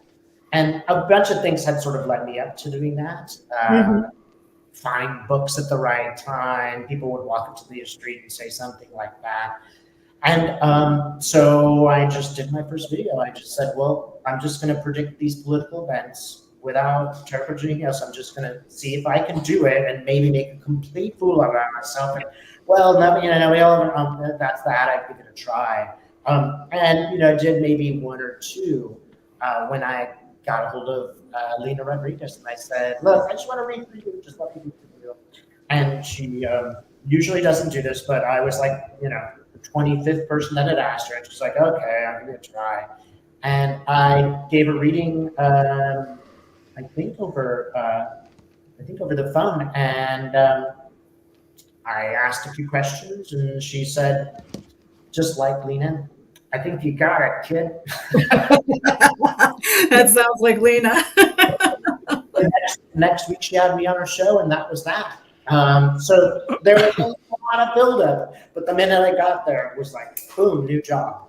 And within weeks, I had a job that could pay my rent. There you go. You manifested it, right? Just right, John? He said, I'm going to do this. I want this. And I got this. Yeah.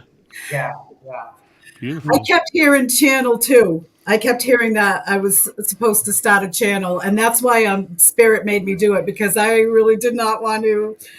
It's not really my thing to be out on the internet. It was never something I ever wanted to do, but it's funny how it makes its way into your life, how it happens, and how you bring it all together. But this really is the best platform for me to give out the love as much as I can to as many people.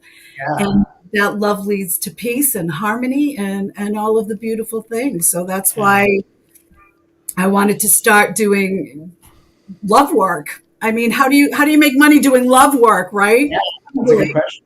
Right. Yeah. Now, how about you, John? Did you go in a similar way? Oh my gosh. Well, for those of you who don't know, I was raised Catholic by this beautiful woman back here. My mom, she had her master's degree in liturgy and was head of liturgical doctrine at my Catholic church, which basically meant when the priest wanted to do a sermon, he had to pass it by my mom. And and she'd say, yes, kiss the ring, go do your speech. Right. And what happened was when I turned 18, she gave me probably the greatest loving gesture anybody can give, especially somebody who had a background in Catholicism like she did. She said, spirituality is a personal journey. Go find what you believe. And she had great hopes that I'd come back to Catholicism. But I went off and I studied everything, Buddhism, Hinduism, Baha'i, Wicca. I was an agnostic for a while. I was an atheist for a while. I tried. I went all the gambit. And I was coming back to a place of I had a lot of very big spiritual experiences that happened.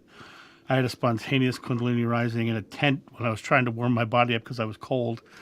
But long story short, I ended up at a party in Canada, and a woman on the other side of the room said, she walked over, she looked at me, she says, "You know you walked with Jesus, right?" And I was like, I was kind of like struck by it, but then my response is what got me. My response was, "Yeah, I did that." And I had just known it was true, but then I freaked out because my mom was Catholic, right? And I was like, "No, I don't want to be the guy who thinks he's Napoleon." And so, right. So I blew it off immediately, and I left and I went to my next show that I was performing at, and I'm talking to a friend of mine. We were just really just shooting the crap, talking stuff, and in the middle of the conversation, she says, "You know, you were John the Beloved, right?" And I was like, wow, it's just shocking. Out of the blue, this thing comes. And then another one came and said it. And then another one came. And finally it got up to 19 of them had come up and said it out of the blue. And I was just like, oh, this is crazy. What am I? And I really was. I was having a real crisis because I really thought I was going crazy. I was like, oh my gosh, I can't believe this is happening. Finally, I just said, all right, God, if it's true, you give me a direct sign. And somebody gave me a book. The book was called Edgar Cayce on the Millennium. It was all his predictions for the millennium. And I'm reading the book, and page 32, John the Beloved will again be named John. Edgar Cayce said that in 1938. And I was like, okay, I'll get the damn regression. So I went and got, I found a certified hypnotherapist who also did past life regressions, and trained with her voice for a week. I went and she guided me through meditation. Then I went home with tapes, and I trained to her voice for a week, and then I went back. And she regressed me, and I went down for a very long time. And I remembered meeting this guy. Now, this is a painting I did 6 months after the regression of what he looked like. And I came back with this really beautiful, simple teaching of our own divinity and how, we all are, one with God, and we all have this direct connection. And it's, he never wanted to be a Messiah, a Savior, or a Christ.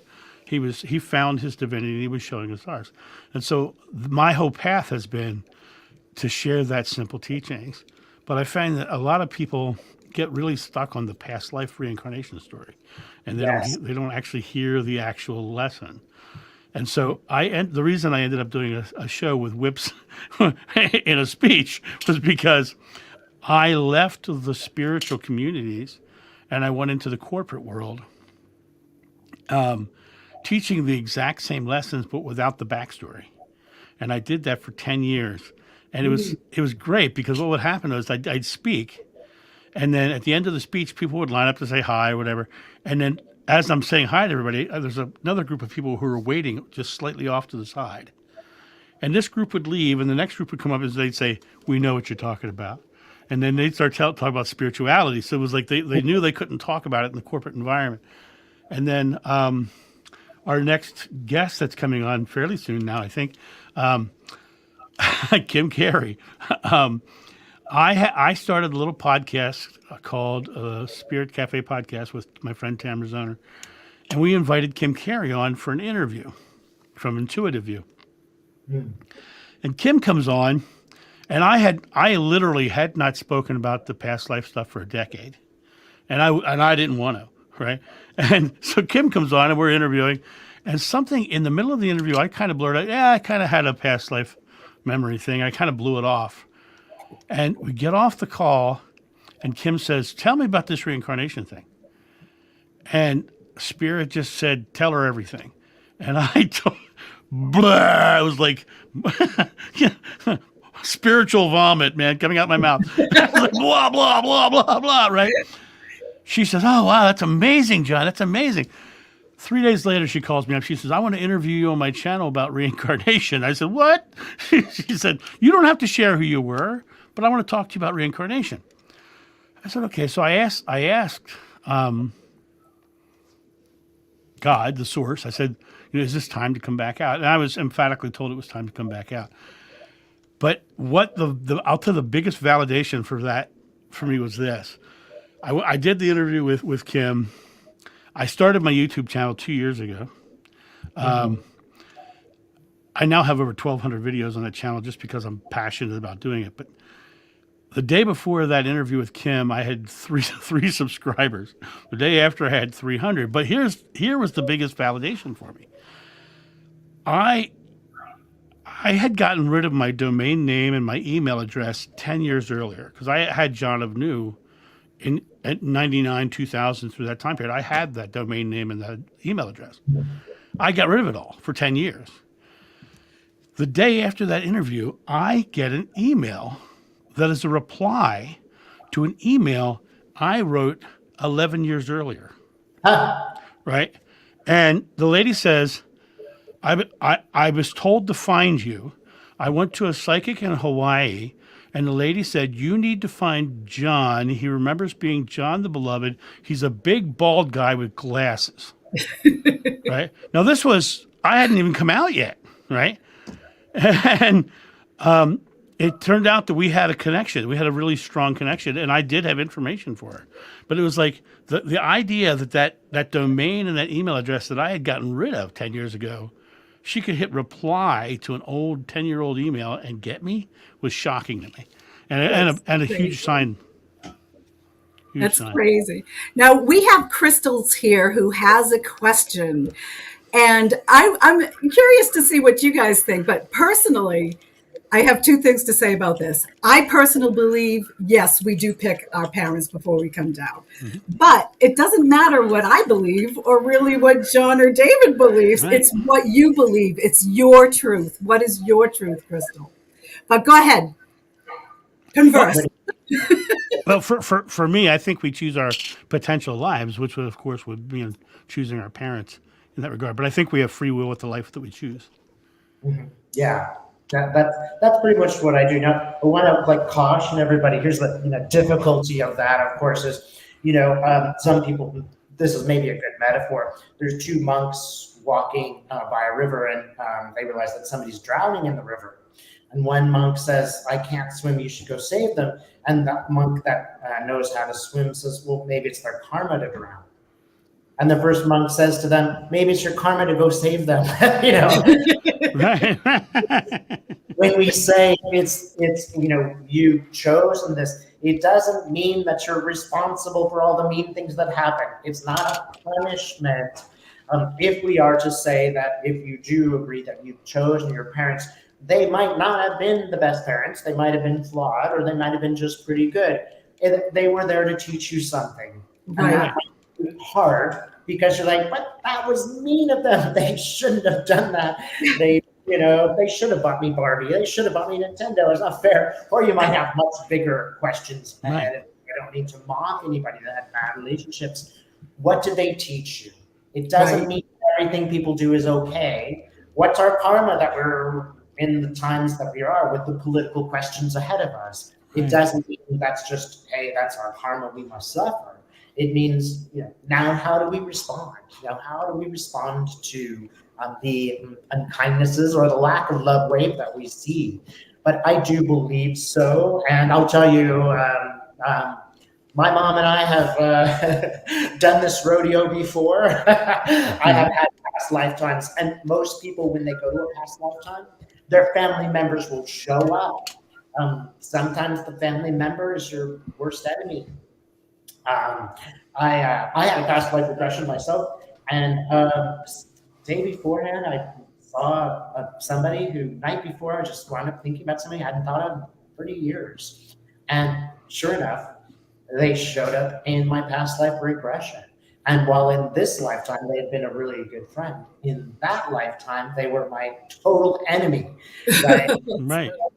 These people, even you have a cranky grandpa, maybe he's there to teach you something, right? Mine was a little bit cranky, but there was definitely something to teach. And when I do my pyramid, he's one of the people that I bring in, because he taught me more than the other grandparents, even though he was a bit crotchety, So always when you do this, don't take in, well, I chose my mom, therefore I must suffer. No, what you want, and that doesn't mean push back. They've got karma too. We all have to work this out, and hopefully you will lifetime, right? I think you can, at least to a large degree. Well, I have somebody I'd like to bring in now. We have Kim Carey with us. Kim Cary! Come on in, Kim. Kim Cary! Love wave! Love wave!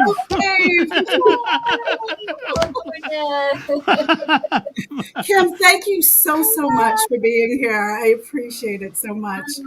Well, thank you for asking me. I really appreciate it. And I'm happy to see these two as well, Dave and John. And yeah, it's great to see you guys. I was just bragging on you, Kim, so. Oh, for you, John, again. I know, it's just the way it is, you know what I'm saying? You're just like the epitome of love. You are just such an incredible example of love. And thank you. That was why I wanted you so much to be involved in this. Oh, thank you. I appreciate that. That's really sweet. I do love. I think most people do, especially this day and age. So I'm happy to be here and be a part of this. So when did you start getting involved in this type of work? I know my mom and I started watching you a few years ago when you were on the couch. Yeah. And Marcy, where are you from again? New England. Oh, I detect an accent. Yeah, your cousin from Boston. I get that all the time. I love it.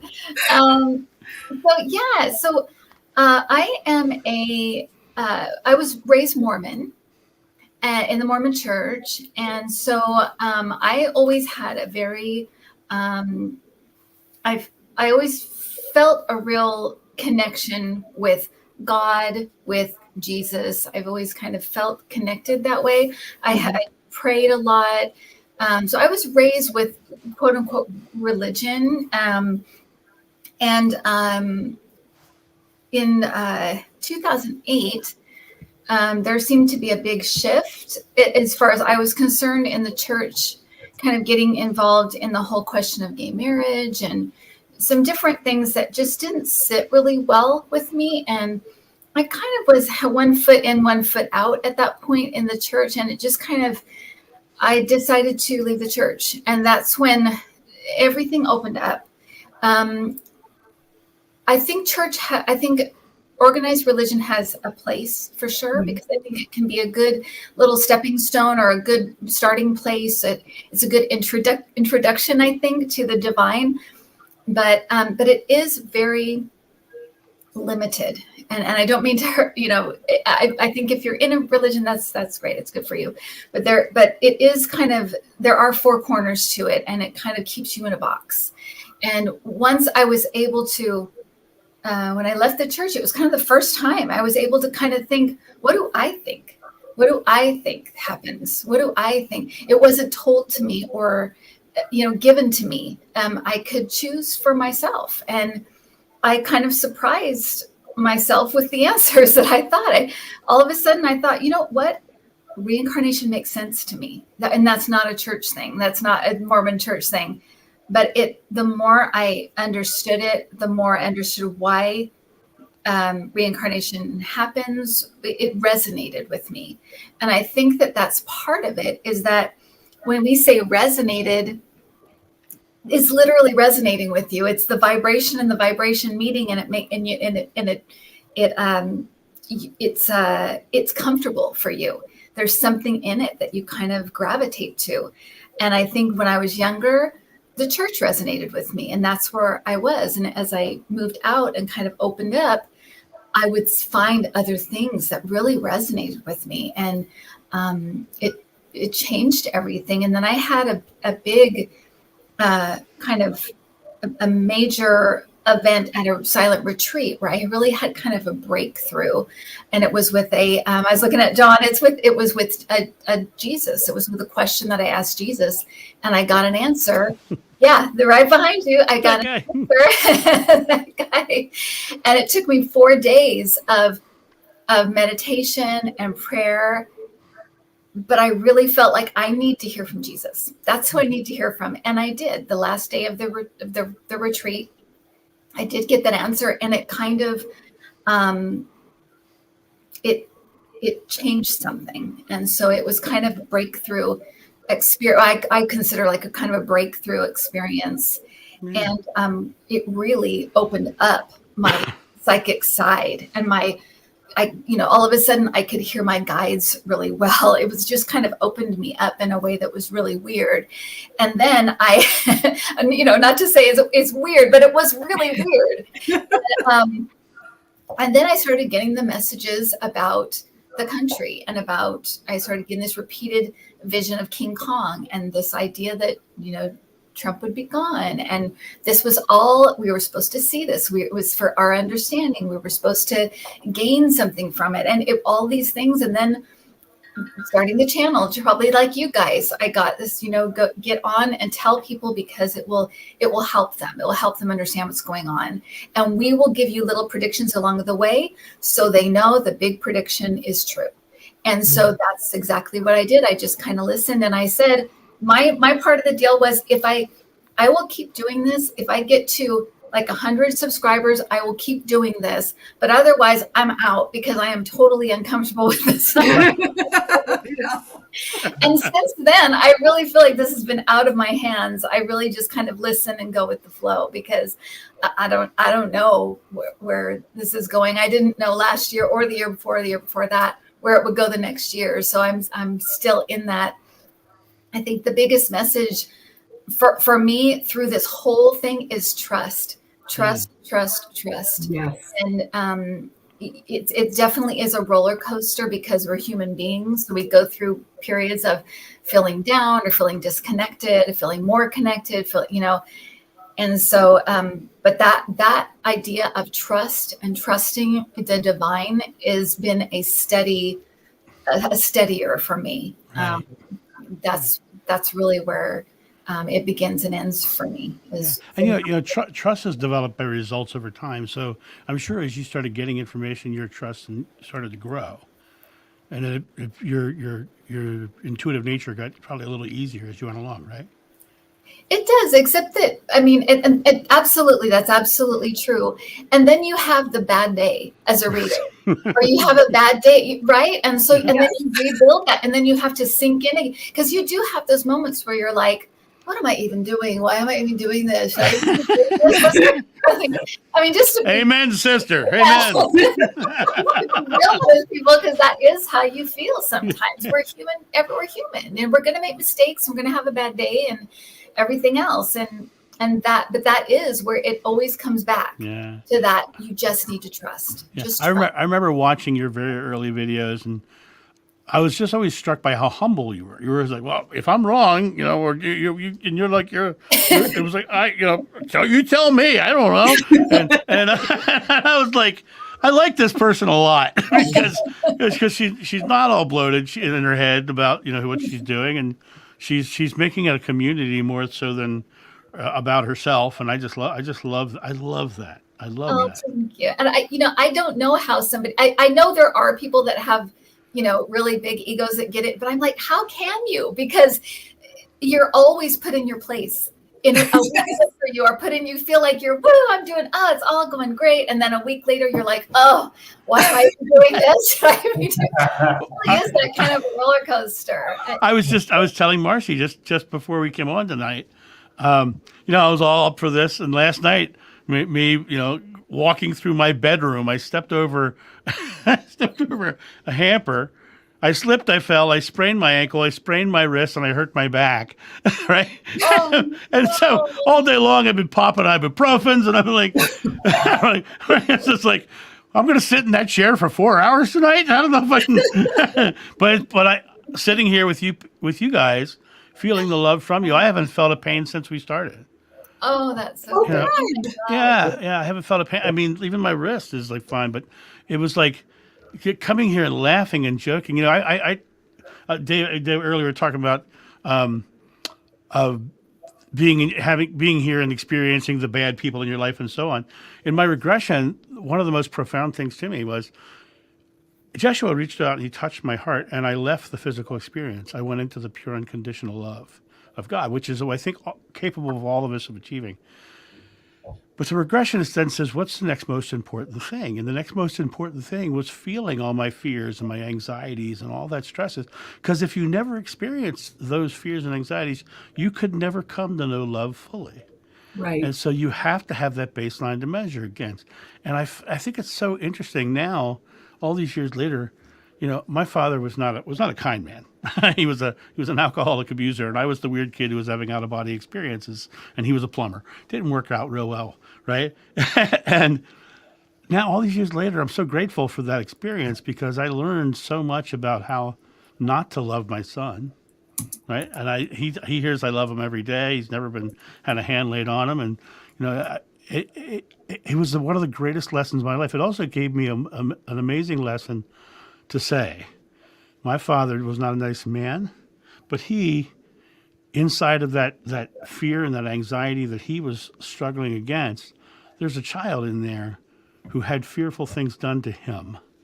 And I can say he was a man who was doing the best he could with what he knew. And I think it really comes down to, inside all of us is that love, that anxiety, and those moments, like you were saying, Kim, about those days where you may not do so well, or you might do the dumb thing, right?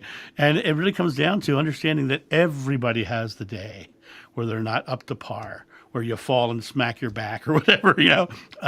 Everybody has those days, and that's got to be okay too, because that's part of the experience of living in the physical. It is. It's honoring the human part of us. You know, when you work in the spiritual,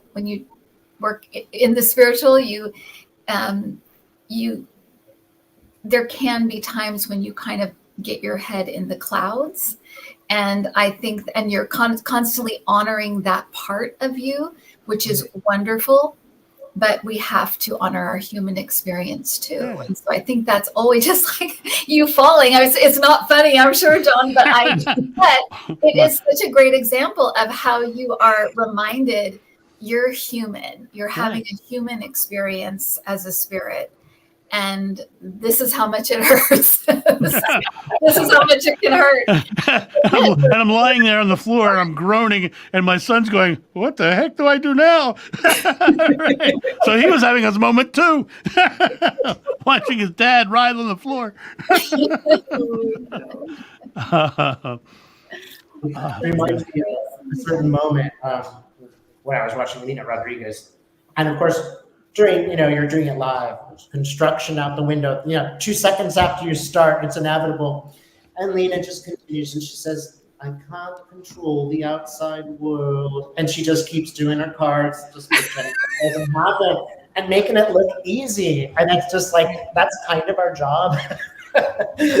Make it look easy when there is a lot of prep, a lot of meditation, a lot of work to do, just like everybody else. Yeah. Yeah, it's like any when you do anything, if you're a hairdresser, you have to keep up on the latest styles and get and go to hair shows and do all the things that you have to do to keep up with what's going on, and it's like in a way it's like anything else. That way you have to kind of keep yourself in tune. That's one of the greatest blessings in my life. I never have to keep up with the styles. Yeah. Thank you very much. That's not a bald head. That's a solar panel for a love machine. Grass doesn't grow on a busy street, right? That's Joe? right. God doesn't cover perfect heads. I wanted to ask you guys something, and Marcy and John and David. What I've noticed lately is, I remember a couple of years, I think it was a couple of years ago, I got this weird message that I didn't understand then, but I understand it now, but I wanted to ask you guys about it. Is they talked about time collapsing and things getting moving very quickly. And so I didn't quite understand what that meant, but what I feel, especially watching each of you, seeing how quickly you've evolved and moved into other stuff. Because Dave, Dave has moved from, he was doing one thing, and then he was doing regression. He did a regression for me, which it was like a complete eye opener for me. And then moving into channeling, this evolution it's happened for me. I know everything has moved really quickly. Once I stepped in fully, okay, I'm in this, I'm going to do this. Once I made that commitment, it's been really rapid, and Marcy too. So what do you guys say about that? I definitely feel it. You, because I think it is, but is that the case for you? I definitely feel it. How about you guys? For me, 2 years ago, I went on Kim Cary's interview. I had 3 subscribers and 2 videos, and now I have 1,200 videos and 16,000 subscribers. Oh my gosh. It's incredible. But one of the things that Joshua taught, and it ties right into what you're saying, Kim, is we live in the I am moment, not the I will be or I was moment, and drawing that time close. That's what I call it. Call it drawing time close. Is how you connect to the source, because the one veil that we have that keeps us separate from that love is our fears and anxieties. But fear is rooted in past experience and an expectation of a negative future outcome. But in the present moment, all it is an emotional reaction to the past or the future. And when you draw that time close and you release your fears, you release the anchors that stop you from propelling forward. So the more present you are, the faster things come into your life. And over the years, my manifestations years ago used to take some time. I manifest in hours now. It's like I ask for something, and a couple hours later, I get it. And it literally is exactly that. Things are coming really fast. Now, when you think about your connection to source, when you channel, you get very present and you get very fearless. And that is really the key. Those 2 elements is literally drawing that time close to this present moment and knowing that in this moment it's just coming. And the less impediment you create, the faster it comes. Does that make sense? Yeah. It does. It really does. And I think, like, I was thinking about with Dave, because you were doing very different things. So how did you take that leap? You know what I mean? Because when you get one thing and you get it down and you feel like, okay, now I'm doing this and this is my thing. And then your spirit is saying, oh no, you need to do this thing now. There isn't just like and you were just talking about it, John, how you took the leap of going back into talking about your past life, and then the channel, and then moving in. Every single time, it's a leap of faith. It really is. Always. Yeah. And another word for faith is trust, which is the word you used earlier. Right. So it really comes, and another word for faith and trust is belief, right? Mm-hmm. When you pray, believe you shall receive, and you shall. That's a Bible quote, right? It comes down to that thought being creative, which is one of the universal truths. Buddha said, what you think you become. Krishna said, you are the culmination of your thought. The Bible says, as a man thinketh. And noetic science is now about to prove that thoughts are creative, because they're actually measuring thought waves. And when you focus those thoughts to a specific point in space, they stop there. So they think they're about to prove that thoughts are creative scientifically as well. So when you realize that everything you're looking at is nothing but pure energy in motion and atomic energy in motion. Einstein said an atom is just an energy event. There's nothing solid there. And everything you're looking at, the wall, the air between you and the wall, and your eyes are made of that same stuff. So all we are is our beliefs, our thoughts. And it is shown to us in the illusion around us. In the beginning is the Word, and the Word was with God, and the Word was God. Our thoughts, our words, our beliefs go out to the source, and the source shows us that reflection around us. That's why some people who are negative, and I'm sure some of you know negative people in the world. And if you don't know negative person, better look in the mirror. Anyway, negative people will see a negative world because that's what they're creating into their physical experience. And positive people will see positive world. It's like when I traveled to Egypt, for a month, I was treated like a prince. And then I met another guy who was everywhere he went, everybody wanted to fight him. But that was our physical belief about the experience. And when you realize that, coming back to what you were saying, Kim, thoughts are not impeded by drag. So creation can happen at the whim of a thought. And so it's a matter of the more we release those anchors of thought, of belief, the faster things are going to happen in our lives. Right, right. Sorry if I went off on a long tangent there. No, I think Not that's at all. I think that's very well explained. And Dave, how did you again take big leaps from like 1, 2, 3? To me, it seems like 3 very different things, and yet they seem so connected for you as such natural like movements for you, which I'm just like, that's amazing.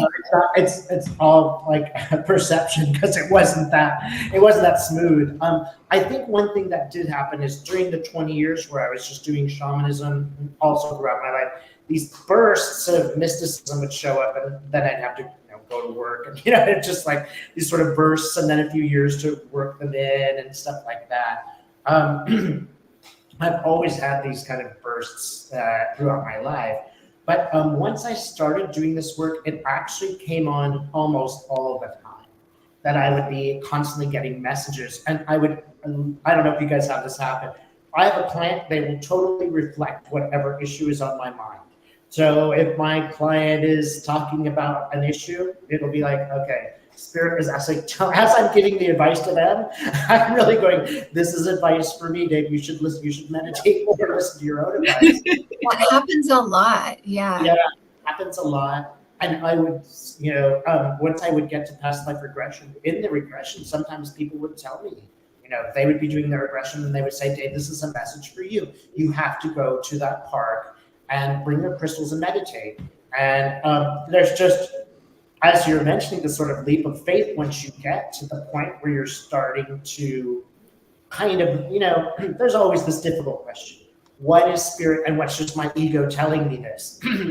Or just a, bad habit or whatever telling me this, which one is the real spirit? And I think once I got a little bit closer to listening to how I'm feeling about things, which, as we were speaking of earlier, took me some time to get there. Once I got there, it just got to a pretty good discernment of knowing I'm reading Dolores Cannon, and these books are just jumping off the page. And as they're jumping off the page, this information, things around me are happening. People are walking up to me and saying, that's an old canon, or, like 25 people said canon on the day I was trying to read Dolores Cannon. And it just ushered it a little faster. Sometimes it was actually a little too fast, where I certainly didn't come from a Christian background at all. My parents were total agnostics, which is why as a child, when these things would happen, I would say these things and they would just look at me, what the heck, what are you talking about? You're 4, why are you talking about reincarnation? And these things would happen to me. I did not come to Jesus immediately, and I want to just put out, if you come to this work from any religion, any earth magic, anything, it really is, it's all good. It does not matter. You're coming to the same source of love, wherever it comes from, Buddha, whatever. So when I started to have sort of, actually the first time, Jesus showed up, I was absolutely flabbergasted. I absolutely couldn't believe that this was happening, and that I would have that feeling. It is like a love wave, just this feeling John was describing it, like everything's going to be okay. It's just the way that it's supposed to be. What are you going to learn here? No one is judged. And that feeling just really kind of built.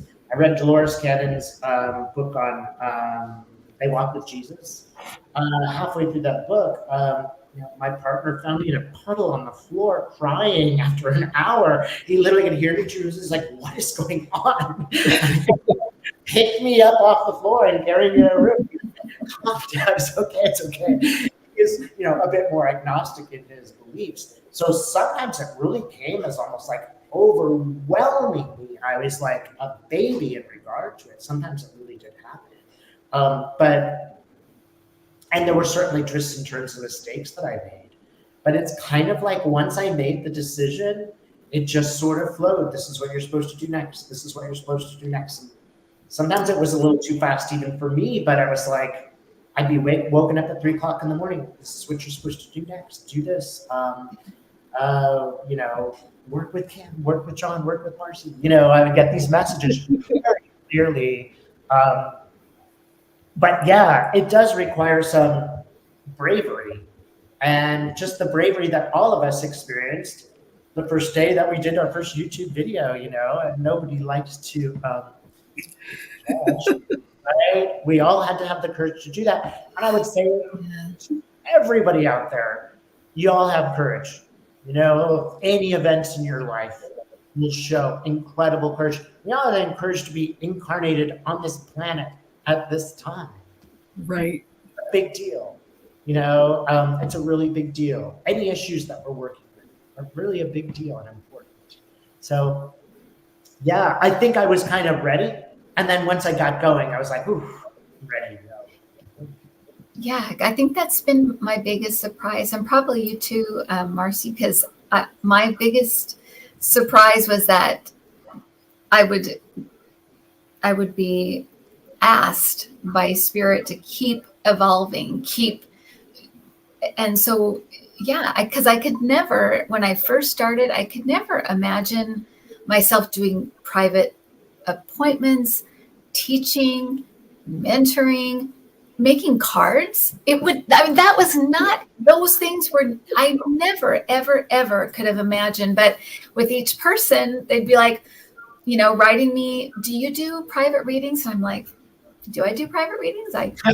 I guess that was like everything. And I was just like, whatever it was, I guess I could try. I guess I could, why not? Basically, I'm here, I'm in it. So why not try? And Debbie contacted me to teach. I'm like, I guess so. Let's do a class. So it's just really weird how it's very I feel literally like I've stumbled, but Spirit has caught me every single time being like, this is right. You're going in the right direction. It may feel like you're off in no man's land, but you're going in the right direction. It's okay. And then I was like, oh, okay, I'm doing this. Everything's okay. And then as soon as I get comfortable, bam, now you're going to do this. It's like, what?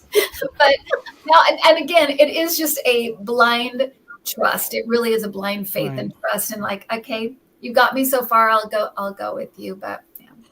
And yet you have to let go of get out of your head.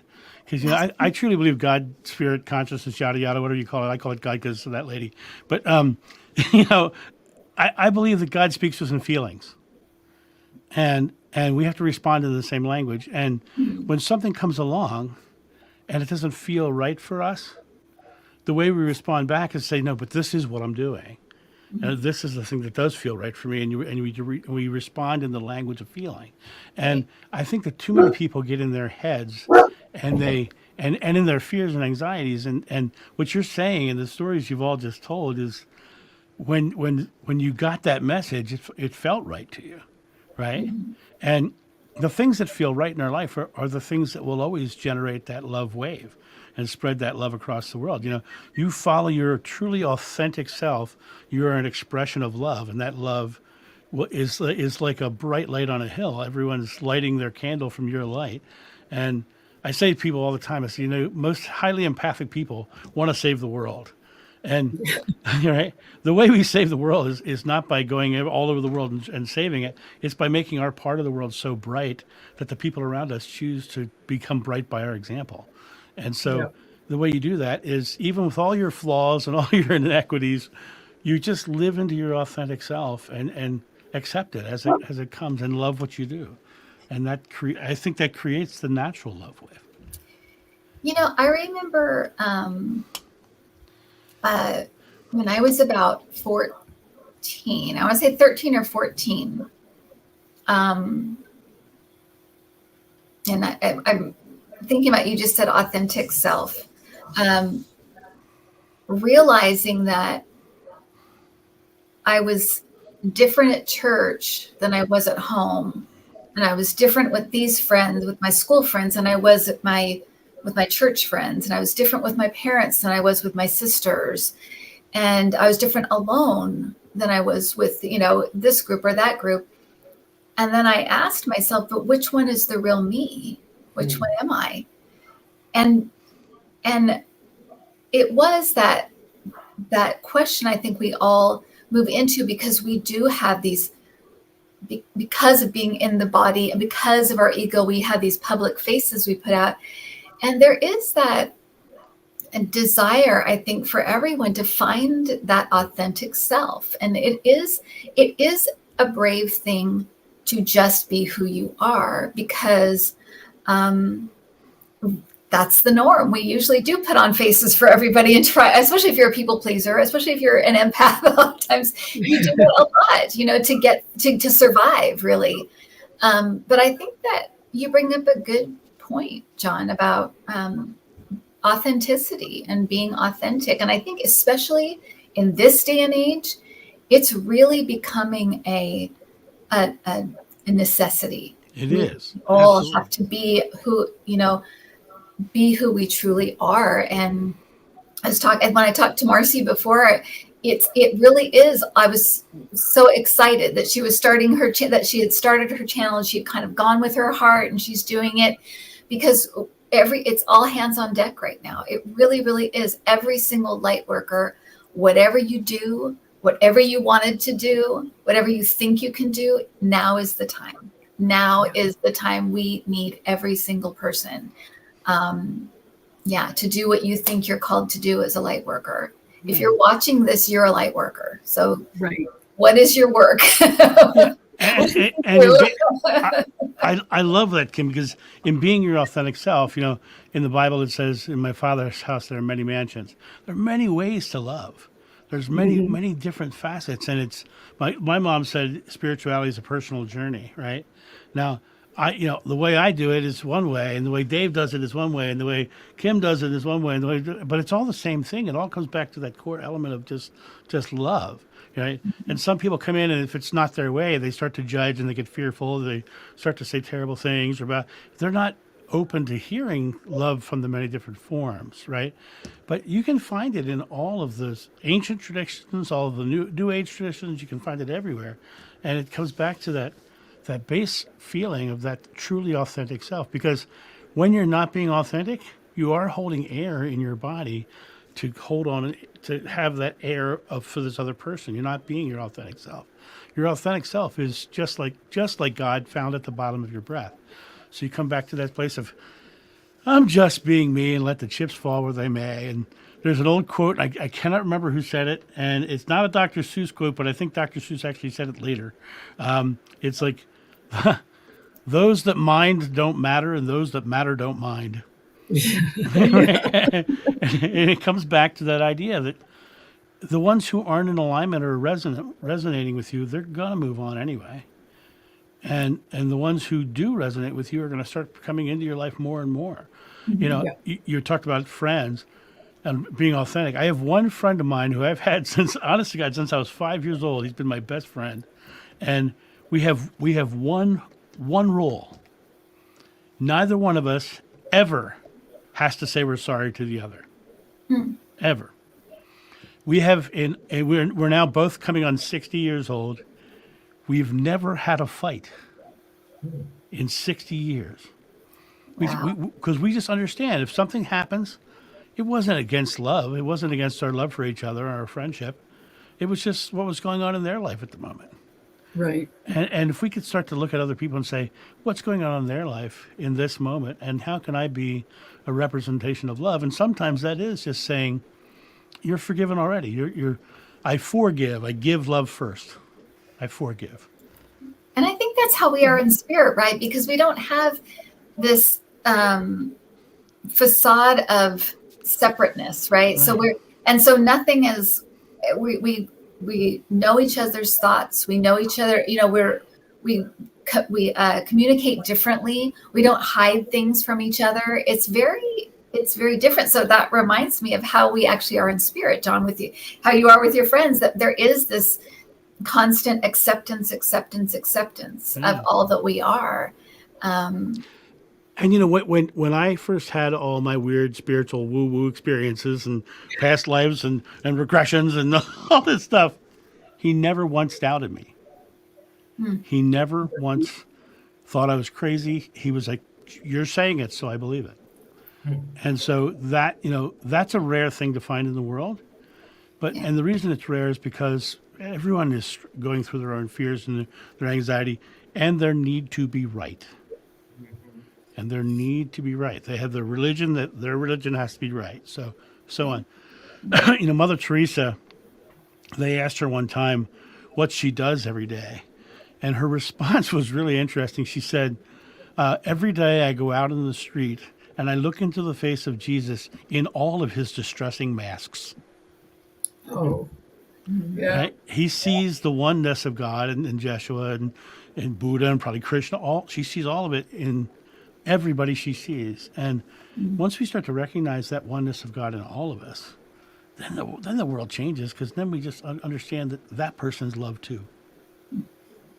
Absolutely. I'll get off my soapbox now. No. Beautiful. It gives us, it really, I think that's exactly right. And what about you, Marcy? How's everything going with you? How is your channel going? and how have you managed the ups and downs? Because you're still kind of new, you know? I'm still very, very new. I just go with the flow. I really do. I just trust that I'm being led where I'm supposed to be led, and that I'm doing the right things. And I just feel like as long as I'm doing it from a point of love and respect, that I'm doing the right thing. I'm having a great time. I'll tell you that. It's so much fun. And I've always been the oddball. So I'm still the oddball, and I really don't. I just don't care. What somebody else thinks about me is really none of my business. And that's kind of how I look at it. I'm just doing what I feel like I'm supposed to be doing from my heart. And I have always felt as though I had extra love. I've always felt that, even as a little, 4-year-old, 3-year-old, I've always felt that I've had extra love.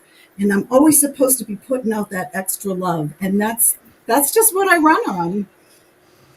I don't know what I'm doing. I fly by the seat of my pants every single day. I just trust I'm going to end up where I'm supposed to end up. And that's where I go. And you can't go wrong if you're pushing love and if you're trying to help other people, be that through tarot readings or through, surgery from doctors. If you're doing things out of the point of love, you can never go wrong. And that's just what I do. That's such a great mantra. I think that's a great mantra. And I love that. I was just looking at the chat, and there's Kevin's here from where did he go? Kevin Healing Medium's here. Yeah. And I'm seeing a lot of new people that I've never seen before. Well, what's cool about multi-streaming like this is the chat actually is a mix of all of the. If you're streaming on your channels, that the chat board is a mix of all of our commenters. So it's like I just love that. It's fun to watch. You can see it's fun. But so many people are on this journey with us. There are so many people that there is so much more of the loving people rather than the fearful people. There is so much more of us, or so many more of us, I guess is how I should say it. But this is our time. This is what we need to do now. This is so important for us to just spread as much love as we can and just be loving and kind. And you're going to attract love and kindness. I mean, what you put out, you get back. So it's a win-win. So just love everybody. My thing. I just love on everybody. Gosh, that sounds so familiar. Let's see, what was that line? Oh yeah. I leave you one commandment: love one another. Exactly, right? And it's So so many times, easy. so many ways, and still. It's all right there. It is. Yeah. It really is. Don't forget to love yourself too. Yeah. A lot Yes. of my friends skip that step. They're loving everyone so much, and sometimes I love to say, let's go to the child you and give them love. It's okay to pray for yourself. It's great to pray for others, but really, you do. It is, I think, in terms of a love way, do spend some time with the self and be like, well, Yes. if this were a different person, would I be so critical? Would I leap on every single mistake that I would say, no, people make mistakes and I am learning. So don't hesitate to. A lot of empathetic people, I find, are always thinking of others and they do forget themselves sometimes. And you can't really do a great job of loving others unless you are addressing the self and its needs and, changes you need to make perhaps, but be kind to yourself. Yeah, you have to fill your own vessel. You really do. You have to take that time and remember who you are. Remember the child that you were, and just it's kind of hard sometimes to give yourself a break. Yeah, I'm curious to know how you guys do it. How do you take a moment? And because this can be difficult work and it can be stressful, and if you're always giving, you got to get recouped. My husband is huge. My husband is huge in that. My husband is my biggest supporter, and he doesn't get any of this. He doesn't. He really just. It's like my husband. Yeah, so it sounds like mine too, Marcy. And it's He's so supportive, but kind of on the outskirts, kind of like, okay, you want. But it's funny because every now and then he'll go, "Wait a minute, did that just happen?" So he's starting to get some of it. But one of our conversations that we had, there was a commercial on, and I went down to his man cave, and there was a commercial on the TV about Bigfoot. Like there was this kid who was driving in his car through the mountains with his parents, and they had they were listening to a guided tour, and they were talking about Bigfoot. And then the kid said, "What's Bigfoot?" And the parents immediately shut off the TV, the radio, and said, "Oh, nothing." And I looked at my husband. I was like, "Why would they lie to their kids like that?" And he looked at me, and he said, "What?" I said, "Why would they lie to their kids about Bigfoot not existing?" And he said, "You believe in Bigfoot?" "You don't believe in Bigfoot?" And he said, "No." And I said, "Why?" He said, "Because they haven't proven he exists." I said, "But they haven't proven he doesn't." It's a lot more fun to believe in Bigfoot than there is to think of a world without Bigfoot in it, So he's used to me being, I've known him since I was 9 years old. So he knows me better than most people. But it's just, he is my biggest supporter, and he just doesn't believe in any of this. But he continuously fills my vessel. If you believe in it, honey, then that's what you've got, and that's you, and that's great. He doesn't make fun of me, which I don't get from a lot of people. But it is. He understands. He understands that this is who I am, and he's all about the love. He's just not about the mystical stuff like me. Yeah, he's not about the magic. He's my. He brings me down to, he kind of brings me into reality sometimes too. I'm married to a skeptic too, and not a cynic. He's a skeptic. But when my guides opened his phone for him, he was a believer. There's some switched in that moment because he's like, "Kim, I've got one try to get into my phone. I cannot remember the code." And I said, "It's blah, blah, blah, blah, blah." And he said for a moment, I thought, I'm going to try my code, or I can go with Kim's guides because I know that's who's talking to her right now. And he went with the guides and his phone opened up. So what was that? And you're like, so there. Be a But skeptic yeah, all you there are want. those moments where it's like I can't explain it. I can't explain that. I'm not fully on board, but I can't quite explain it. But to answer your question, Dave, I always think about an Eckhart Tolle thing that is something that he said that always stuck with me and made me a lot better at taking care of my own energy and my taking responsibility for my own energy. And that is that he explained that every action we take, everything we say, anything we put into the world, our energy is infused with it. So if we're giving a donation and we're racked with worry and concern and fear and upset and we give a donation with that energy attached to it, that's what's attached to it. But if we give it with peace in our heart and hope and calm and love and understanding, that energy is infused with the same money, same cause, same thing, same gesture, but it's infused with completely different energy. And that stuck with me. And so it's not so, because I think sometimes, especially empaths, like you said, can get stuck on, I don't want to be selfish. I don't want to be thinking of me. I want to be, I want to help this person or this person. But when you think of it that way, it is for other people that you keep yourself in a good place. And so a lot of the things I talk about on the channel, especially when it comes to things that are happening in the world, is to come back to your center, to remember how you're connected to source, where that happens within you, and go there often and remind yourself, and that peace will come through. That peace. John, I'll give a quote back to you. That peace that passes all understanding, that peace that makes no sense at all, but it's coming through. And that is what comes through for me when I connect with that part of myself that's connected to source. Yeah. Yeah. And that's what I would call your authentic self. Yeah, absolutely. Absolutely. I think that's exactly spot on. Yeah. But that's how I do it, Dave, to answer your question. Beautiful. Thank you. It's a great answer. Yeah. Yeah. And there was something I wanted to point out here, but I can't find it now, of course. Everything passes so quickly. It's like, it is moving really fast over there. but I'm glad everybody's here. And I'm glad that, I did want to ask a question. When I was thinking about love, so I knew this was coming up and thinking about love. And,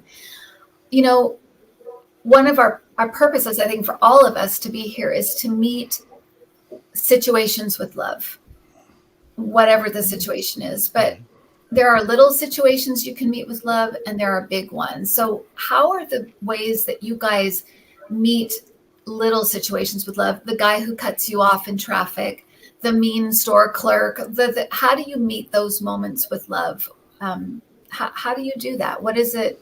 What is the thought process for you? For me, it always starts with what's their fear. What are they afraid of? I just recently registered a vehicle at the motor vehicle, and I walked in, and the lady behind the counter was very, very snarky, and she was like, "You men, blah blah blah blah blah blah." I said, "You're so right. I'm so sorry. I'll fix it, ma'am." And she started to giggle.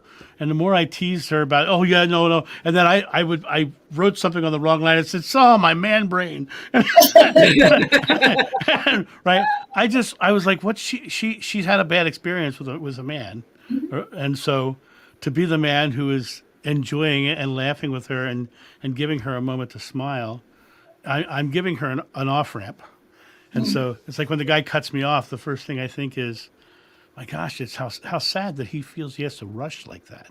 I always look at it from, if they're doing something that's negative in any form, mad, sad, frustrated, angry, I always first of all, I exhale so I don't have my fear response, right? I'd be an action hero, not a reaction zero. And right. And I go, okay, what's their fear? And then usually my compassion kicks in, because now I recognize that they're not feeling the love because they're in their fear. And so that's how I do it. Anybody else? That's a great thought process to have, I think, is what are they afraid of? Yeah. And sorry, Dave, go ahead. Just you guys are way more involved than me. And that's okay too. Yeah, exactly. Yeah, come on, like, and so I am still working through that process, but I am getting much better at that process. I think one really good event happened when I was like convinced to, after all the political stuff, to look at Trump as a human and just see, you know, who is that person really? And I was shocked to see that, you know, he's a scared kid, you know, and be glad, like, God, I'm really glad I had awesome parents. This guy's dad was just awful, this poor kid. I mean, if you see people as a child, you have a lot of sympathy for them. And I used to work with kids, sometimes kids who had problems, and you can always tell the kid is just acting out what's going on at home. You know, punishment is not what that child needs. What that child needs is somebody to talk to. So I, since that time, and perhaps even before the time, I am a little bit better of just going, okay, Dave, stop being in that feeling, recognize the feeling is anger. Okay, here's the anger. Oh yeah, anger, actually, I don't want to reject that. Sometimes anger is very helpful. Be friends with that anger. What's it trying to tell you? And I should be a little bit more in control of the anger rather than have the anger control me. And I'm hoping that I will evolve, and I am evolving to the point where I have to say to myself, you know, what are you learning? You know, I'm still fighting. I moved to a new apartment, and I'm still fighting for my old deposit. The landlord is, you know, holding $4,000.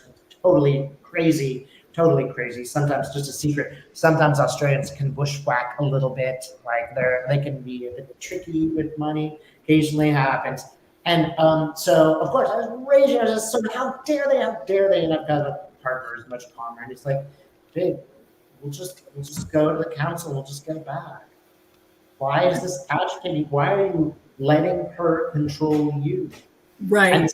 And now I'm starting to realize, like, I can just, somebody poke me, can be triggered. I'm very vulnerable.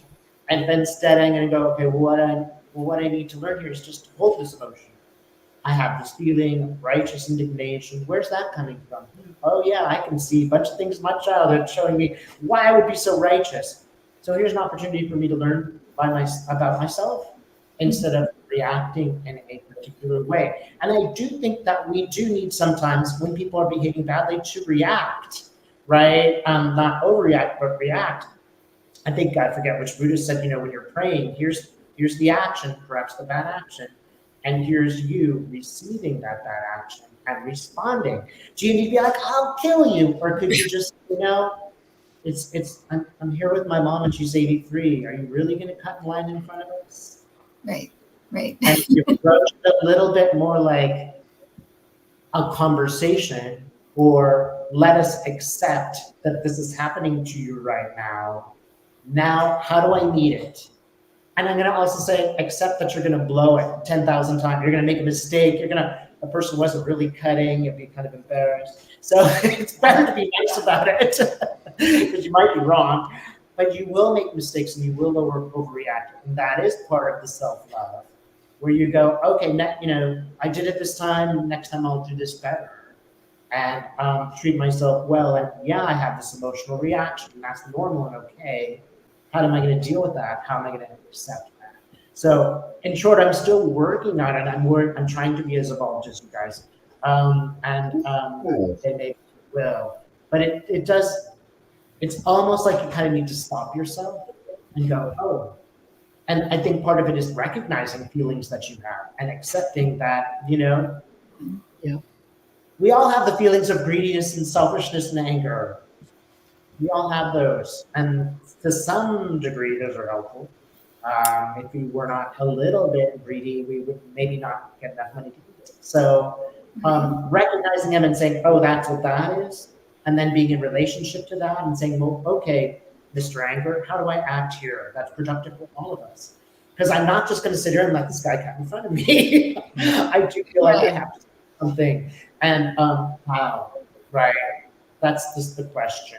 And I'm going to be doing this, I'm sure, for the rest of my life. I think you're right. When you can move into that observer position, like that's the one Eckhart Tolle is like, that a new consciousness moves in.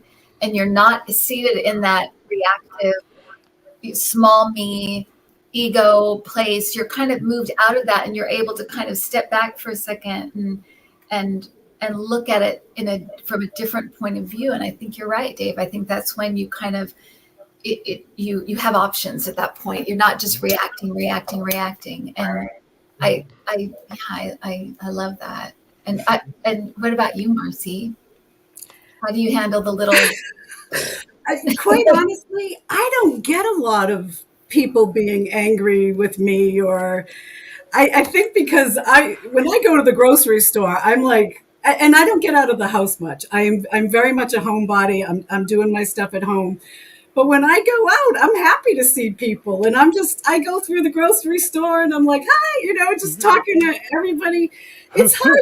Who could be annoyed by you? I know, I believe you, Marcy. I mean, you're always got this giant smile and this sparkling eyes, and like, how could you just not love Marcy? Oh my gosh, Marcy is a love wave. I really, like I said, I always feel like I have extra love, and I'm just and when you go out and you're like this, don't get me wrong. When I was a kid, I was known that you did not mess with me because I would box you to the floor. I beat up so many guys growing up.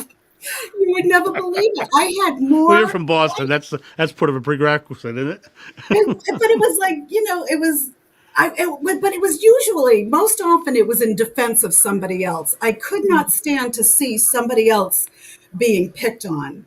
And I remember my first day on the bus when I first moved to the town that I live in.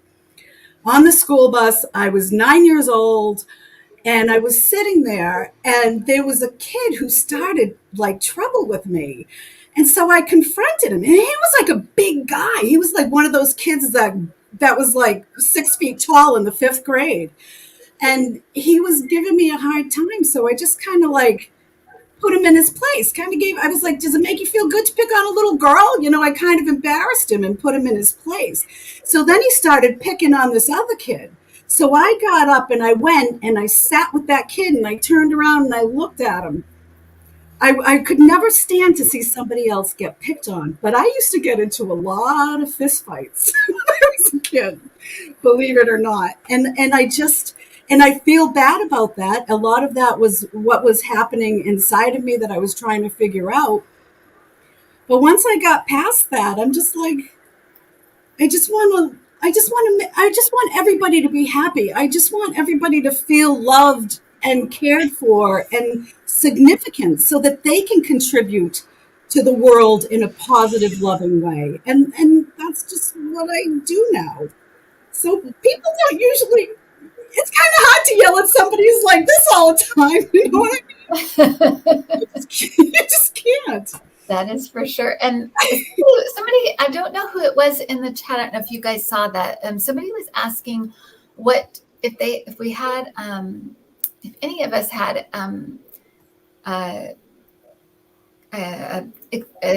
help for somebody who is having fear come in during meditation, fearful thoughts, or fearful, maybe going back to fearful past events, or because that is the thing about meditation, is depending on what's happening in your life or what you're working on, things can come up. It's therapeutic.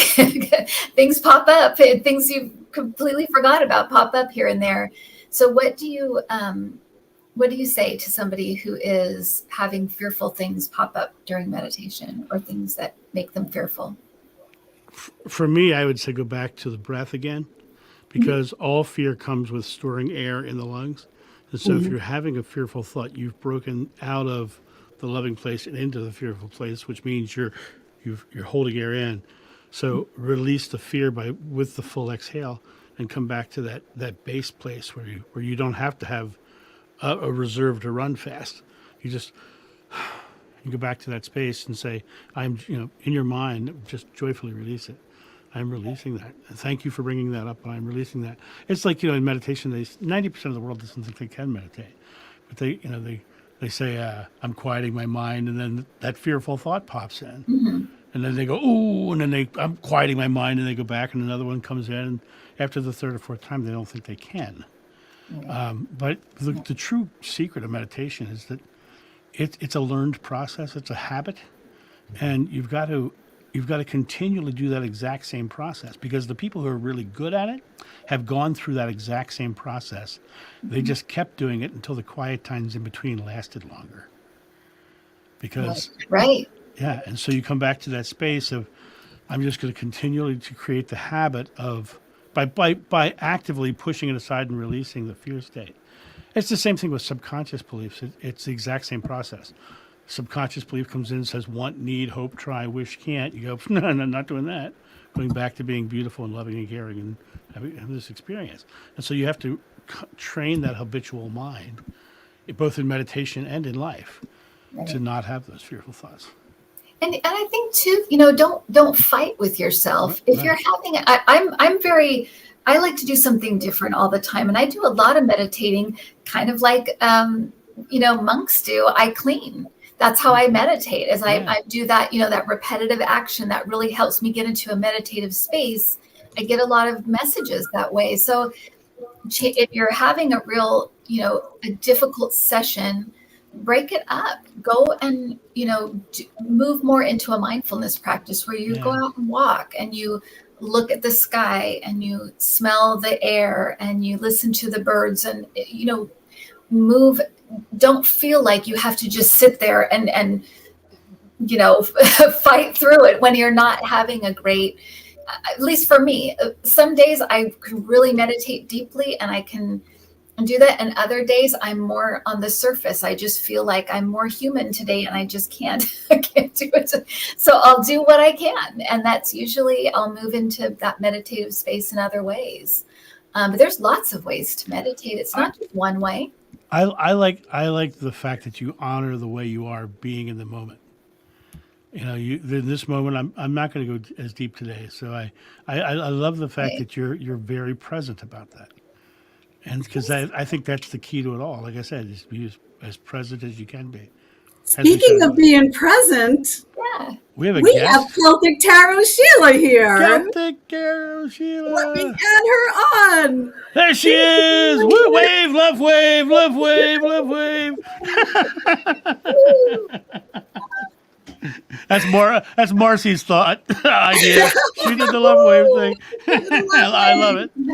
Sheila, I am so happy to meet you. Oh my goodness. Thank you. I am in the presence of greatness with all of you people. I am just so excited. We are shoulder to shoulder in this world. Amen. We live shoulder to shoulder. We do not have hierarchy, and my heart is the same place as yours. Yes, it is. So just wanted to make sure we know that. love that. Love that. Yeah. So thank you so much for being here. What do you have for us? Where do you want to start? Oh, was I supposed to come with an agenda?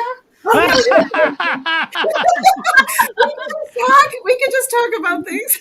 No, what happened was I have this YouTuber. She's brand new, and she created these Love is Always the Answer oracle cards that she had emailed me a while back. She goes, Sheila, would you like some? I'm like, I always say yes to any free card.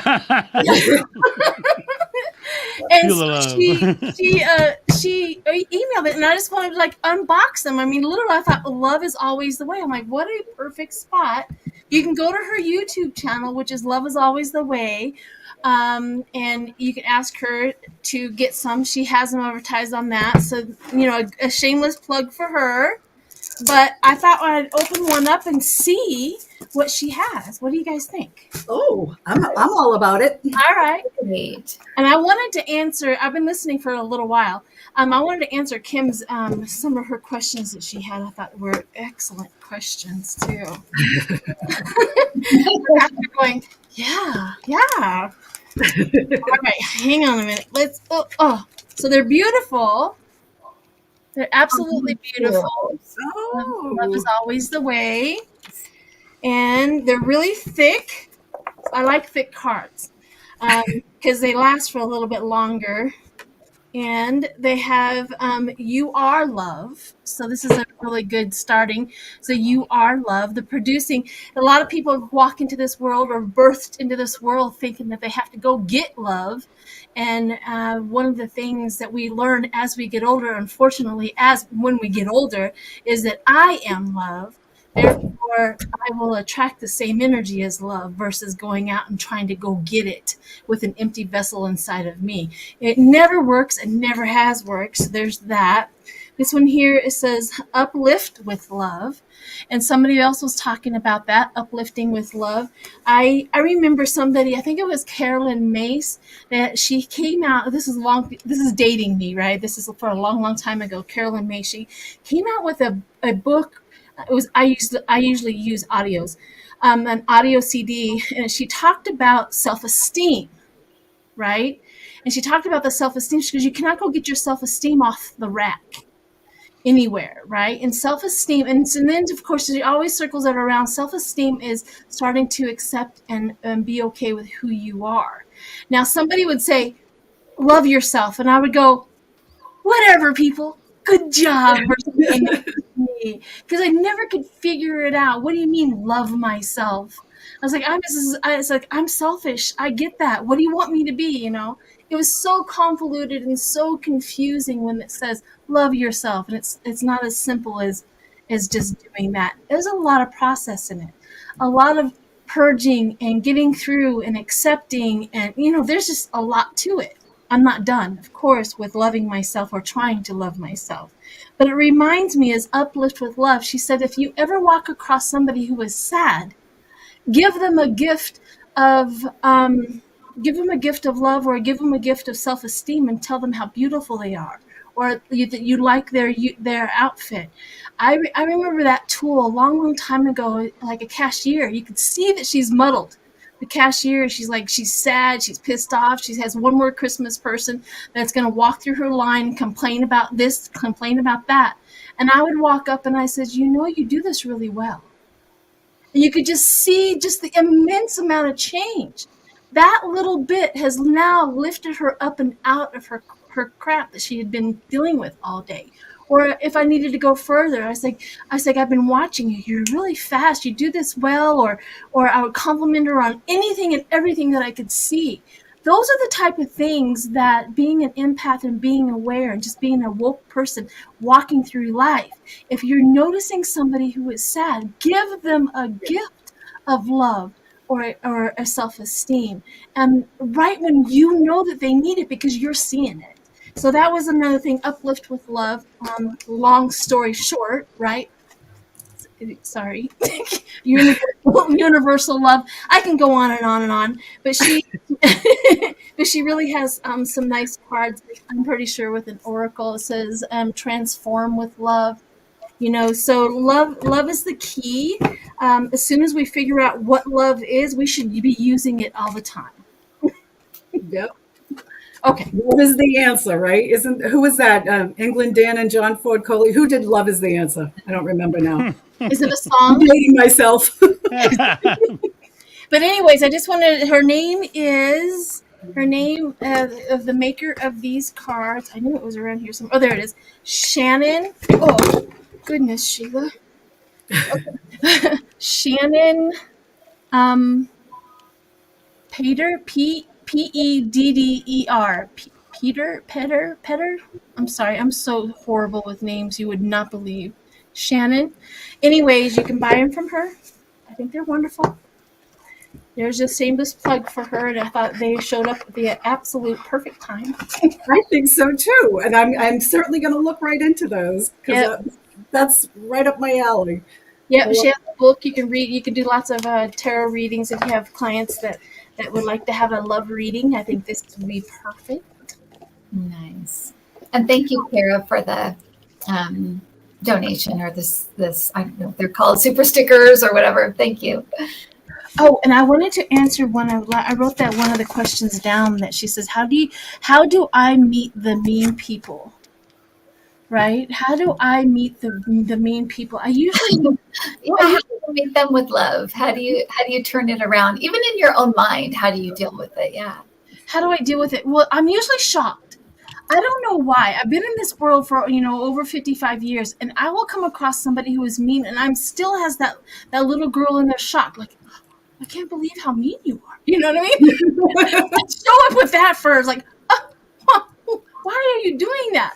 And so instead of course, matching their meanness, I choose to not match them. I won't join them.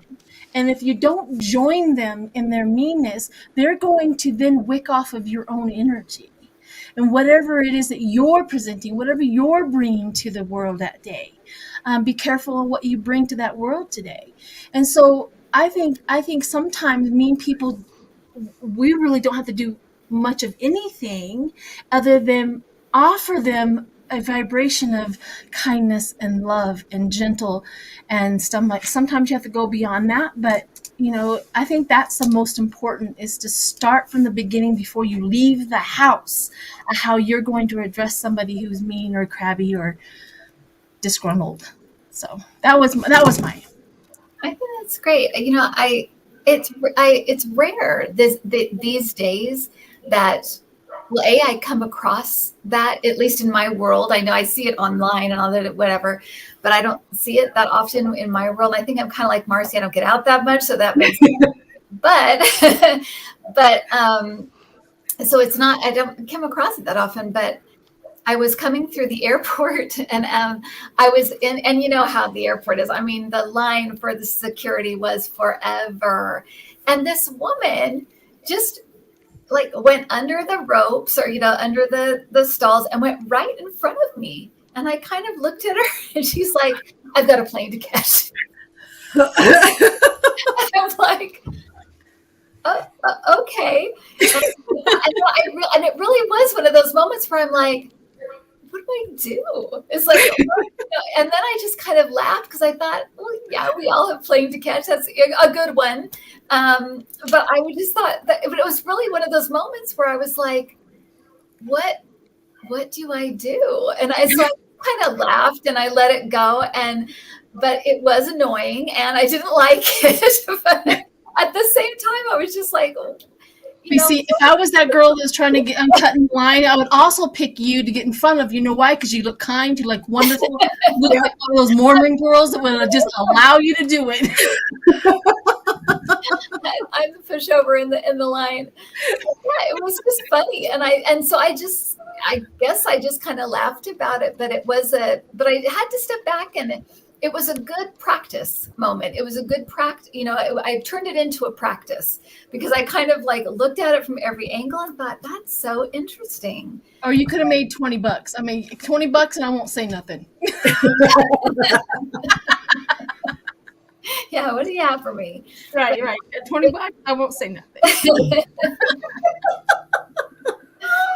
But mostly I'm kind of like you, John. I kind of think or day, I can't remember who said this, but what's happening in their day. And sometimes I'll even kind of say a little prayer I hope whatever is going on is resolved so that you can feel better and you can be happier, because clearly you're not happy. There's something going on where you're not happy. So right. I love the idea of like Sheila said, is your energy changes their energy. Right. Mm-hmm. And we get to choose how we go through our world and how we live in that world. I recently flew back to Rehoboth Beach to visit my sister. Actually, I was flying back to Rehoboth Beach and I found out that Sheila was in Rehoboth Beach. And we missed each other by hours. It was like crazy. But I was flying and I saw her message on Facebook. I was like, "Are you in Rehoboth Beach?" "Yeah, I am." Right. It's like, but I booked this flight. I was flying into Philadelphia, and about a week before, and I got a really cheap flight, like $75 one way. And I was like, cool. So about a week before I was going to go, I looked online just to see what airline it was, and it was Frontier. I'd never flown on Frontier. I started reading the reviews of Frontier. They have like a 30% customer approval rate, and everyone tells how terrible it is, and they're going to rip you off for this. And I literally said out loud, I said, nope, I am having the easiest and most beautiful trip to Delaware that I am having. And I literally went to the airport, and I'm standing in line, and I'm hearing everybody in line mad, angry about the airline. And I walked up to the lady, just like Sheila did. I walked up to the lady at the counter. I said, "How are you today?" She said, "I'm okay, sir. How are you?" I said, "You know what? No matter what you hear today, you're doing a great job here, and I'm really grateful that you're here to help me." And she said, "Oh, well, thank you, sir." And we started talking. I picked up my bag. I set it on the scale. She said, "Well, you're half a pound under our overage weight, so there's no extra fees, sir." And she sent me on my. I said, "Where's the security gate?" She says, "It's right around the corner." And I walked down around the corner. I was the only person in line in the security gate. Walk straight through. I go all the way to my plane. Again, I get on my plane, and I'm walking on the plane, and I go to sit down, and the flight attendant comes over and says, "Sir, I think you might be more comfortable in our first class, and there's a seat up there. Would you like to have it?" And I moved up to my first class. I sat down. I had a whole beautiful flight. Got to Philadelphia. Got off the plane. Walked to the baggage claim. Mine was the first bag out. I grabbed it. I walked out to the curb. My sister pulls up just as I get to the edge of the curb. Now, the thing that was so cool, it was a great flight, right? I repeated it step by step on the way home. Wow. Exactly the same thing. Manifesting you were talking about, John. Yeah, and it goes back to what Sheila just said about walking through life with that feeling that things are great and things are beautiful, and you are the love wave in your life. Yep. Well, Yeah. It's so true. It works so well. It really Yeah. does. I'm so sorry. Oh, As I yeah. say, people can feel our energy too. Yeah. And that is something that, as we walk through this, it's like I'm an empath, so I'm constantly feeling everybody's, whether I want to or not. And I really forget that mine is also in there. Right. Somewhere lost in translation because yo dude over here is angry, but it's still there. Still there. Yo, dude. You That know, made me smile. Hi, Dave. I just wanted to say hello, Dave. Hey, Dave. My always partner. good to see you. Always good to see you. No, you guys made me think of something quite funny. When you do go to a different culture, the social rules are totally different. And the social rules of Australia really are totally casual. So I had a friend from Spain, and he was a lawyer in Spain, but he couldn't find a job, so he's working at just a Zara. And he's at the cash register, and the cash register stopped working. And he's like, "Dave, I was shocked. All 25 people had really nice things to say to me." He's like, "If I were in Spain, every one of them would have read the riot act. I would have been pilloried." And he's like, "I was gobsmacked. After an hour, not one person had said something unkind." And so when I came to the US, I noticed that people were agitated, people were quite angry, everybody's fighting. It's just like, what's going on with these people that they are this upset? I'm getting upset. The cab driver's upset. Everybody is upset. I'm like, what's going on? And it was quite a political adventure that was before the last election. There's so much, and it's like, one thing it kind of made me think is, what is there about the American consciousness that's always walking up to people saying, "You're not allowed to do that. You got to do it." And what's up to the American consciousness? People are always like, "I don't have to follow the rules. I can do whatever I want. I'm independent." It's not the same in other places. So one thing I just notice is, like, maybe now I notice more. What's the tenor of the situation of what's going on? I remember watching some YouTube. You go down that tunnel of YouTube where you're watching people get angry about whatever. And they're raging and they're saying terrible things to another person, and you just gotta go, wow, what has that poor person been watching on YouTube that has just set them off? And hey, now I'm watching that stuff too. Stop raging. Because every time you see that raging person on YouTube, something's happened. Either they've been sitting in front of YouTube raging, and angry for something for several hours, or something in their life has happened that has brought them to that place. And, all of these things could just make us say, hey, what are we doing that is bringing us to a not love place? And that's especially for me, because I go there all the time. What's happening? What's going on in our environment that this isn't happening, and what's needed?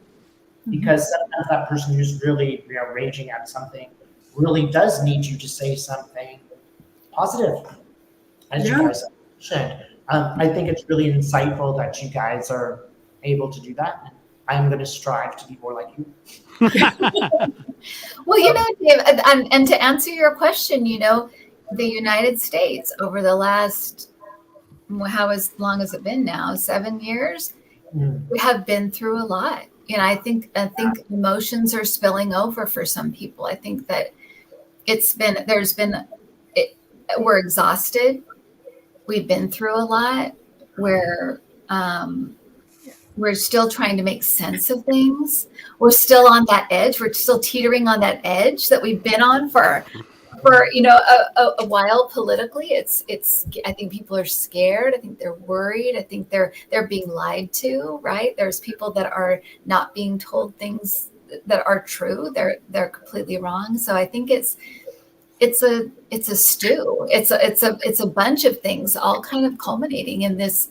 And you see it spilling over with certain individuals that are just, I think that it's kind of like a psychotic break or a cracking or something.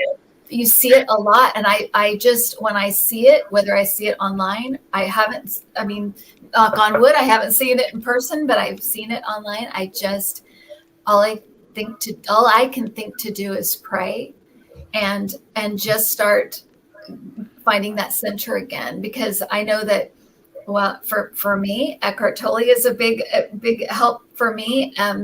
That he says the most important thing when you come across someone who is unconscious is to not become unconscious yourself. Correct. So you go into the drama with them. You stay on the outside and you stay conscious. That's your responsibility when you come across someone who is unconscious or a group of people that are unconscious. That's when your job is to stay conscious. Right. And I think that, and it's a trick right now. It really, really is. It is a practice. And I try to just use it as my practice. How am I going to hear this person saying all the wrong things at all the wrong times? And how am I going to stay conscious through this? And again, meet it with love. Send them prayers. I hope that they find hope somewhere in their life, that they can find a way out. We're all brothers and sisters still, even if we may not agree and we may not be in the same place at the same time, but we're all still brothers and sisters here, and we need to to try to lift each other up, like Sheila was saying and you guys were saying so well. One of the things that I love, I love all you guys, obviously, but there's one thing that I love so much about you, Sheila, is your strength. Like, you are not afraid to say what's on your mind, but you say it with the kindness and the compassion and love. And I just am in awe of your energy. I really love watching you. I really love how you handle everything. How long have you been doing this? Because I'm sorry, I don't know much about your history. What do you mean? Like doing like tarot cards or their YouTube or YouTube. I think I started just before the 2020 election, so it was like March of 2020. I started to what was my first video was March of 2020. It was because of Trump, and he was getting worse, and all of the elections coming up, and I was like, oh my gosh! I was like, I kept on watching and listening and stuff like that. I was like, these people need some truth, some spiritual truth, because we are all going down that rabbit hole. Like, I was watching people just like, oh my gosh, he's gonna do this and he's gonna do that, and I would flip over my card like, no, he's not. You know what I mean? Oh my God, he's gonna win another presidency. I'd flip over a card like, no, Biden's gonna win. You know what I mean? So I mean, the spiritual guides and stuff like that. But anyways, that was my catalyst to come on and to do this. But tarot cards I've been doing since I was like 25 years old. I had an older sister. Actually, I'm 6 out of 7 children, and I have 5 girls, and I'm the youngest girl. And so my third oldest sister was into metaphysical and all of that and manifested it. Now, I was raised in a religious body, so we had a secret. It was like a secret Everything was always a secret in my house. But anyways, so we had to secretly go and worship the devil, as they would call it. and I just was very, very drawn to the metaphysical life. I was not connected to the religious part of my upbringing at all. I have a lot of stories about that. So I came from that. From anybody that's in the Mormon church right now, and if it's working for you, then wonderful. It's doing great stuff for you. For me, I was a suffering little child. Being raised in the Mormon church. And I was on that cusp. My mother could have easily, she also was talking about being in the polygamy. So I could have literally have been raised in polygamous versus the regular Mormon mainstream church. But that's a whole nother story as well. That's a whole podcast. I'm a Gemini, so things will just, you guys have to stop me. You and me both, sister. You and me both. Some of my favorite people are Geminis. And that strength thing, I didn't have that inner strength until I started utilizing kindness. Does that make any sense to anyone? Yeah. I was always afraid to say something the wrong way or become. I was not perceived as kind and wonderful person. I was always perceived, for some reason, it was really weird to me, as I was called all the names. I was called whatever, and I had the hardest time trying to just make genuine friends. It was the weirdest thing. I tried so hard. At first I would try, well, maybe I should be a mean girl, or maybe I should be this, or maybe I should be that. And one day I said, well, what about just being kind? And I resorted to that. I said, be kind no matter what. There was a poem at the end it says, be kind no matter what. And I thought, okay, I'm going to use that. I'm going to try that. That sounds good. That feels better. And all of a sudden, when I started addressing every single situation in my life, what would kindness do? How can I be kind here? And all of a sudden, my strength and my ability to just overcome, to address any conversation, to be in any conversation. I literally can have somebody yelling and screaming at me in really anger, and I would ask myself, what's the kindest thing that I can do right now? Sometimes it is, let's separate and we'll address this later when we have a clearer mind. That's kindness. Right. And so, and I always equate kindness as love as well. So I know, I don't know. I hope people are understanding. Sheila, I love that. In the Quran, the Prophet Muhammad says, "He who knows not kindness has no faith," and the Dalai Lama says, "My religion is simple. My religion is kindness." So I think you're tapping into love. Right. Good job. Right. We have a troll in here, and I don't mean to give any oxygen to any trolls, but it says y'all are fake, and I would love to challenge that person to Thumb wrestling. 7 says y'all are fake, and I love to challenge that person to act as we do and see how well you work in life, and then go back to the way you act in life and see which one does better for you. Yeah. Even the concept of y'all are fake is needing to reach out to judge because you're feeling that your own beliefs are being challenged. Why not being open to all of it and saying, okay, where's the love, and just follow the loving stuff. None of us are talking hate or lies. We're talking love, period. Right. And so, Good job, you guys. We just have the person that just showed up that we have to be kind to. Exactly. Yeah. Yeah. Well done. Right. Great, you guys. Excellent. Somebody who has a hard time being kind will look at people who are kind as fake. And I think that poem says that you can be kind and people will think that you're a fake. You could, tell the truth. People will think that you were lying. You tell the truth anyway. You be kind anyway. You be, I wish somebody might have that poem up. I think it's from a nun. Does anybody know what poem that is? Hold I on. have no idea. I'm gonna go to Dr. Google here in a minute. And Dr. Google, my best friend. He heals all wounds. Somebody's saying Mother Teresa. Is it from Mother Teresa? It is. I have it here. So let me. Would you guys like for me to read it? Yes. Yes, please. It says here. It says, people are unreasonable, irrational, and self-centered. Forgive them anyway.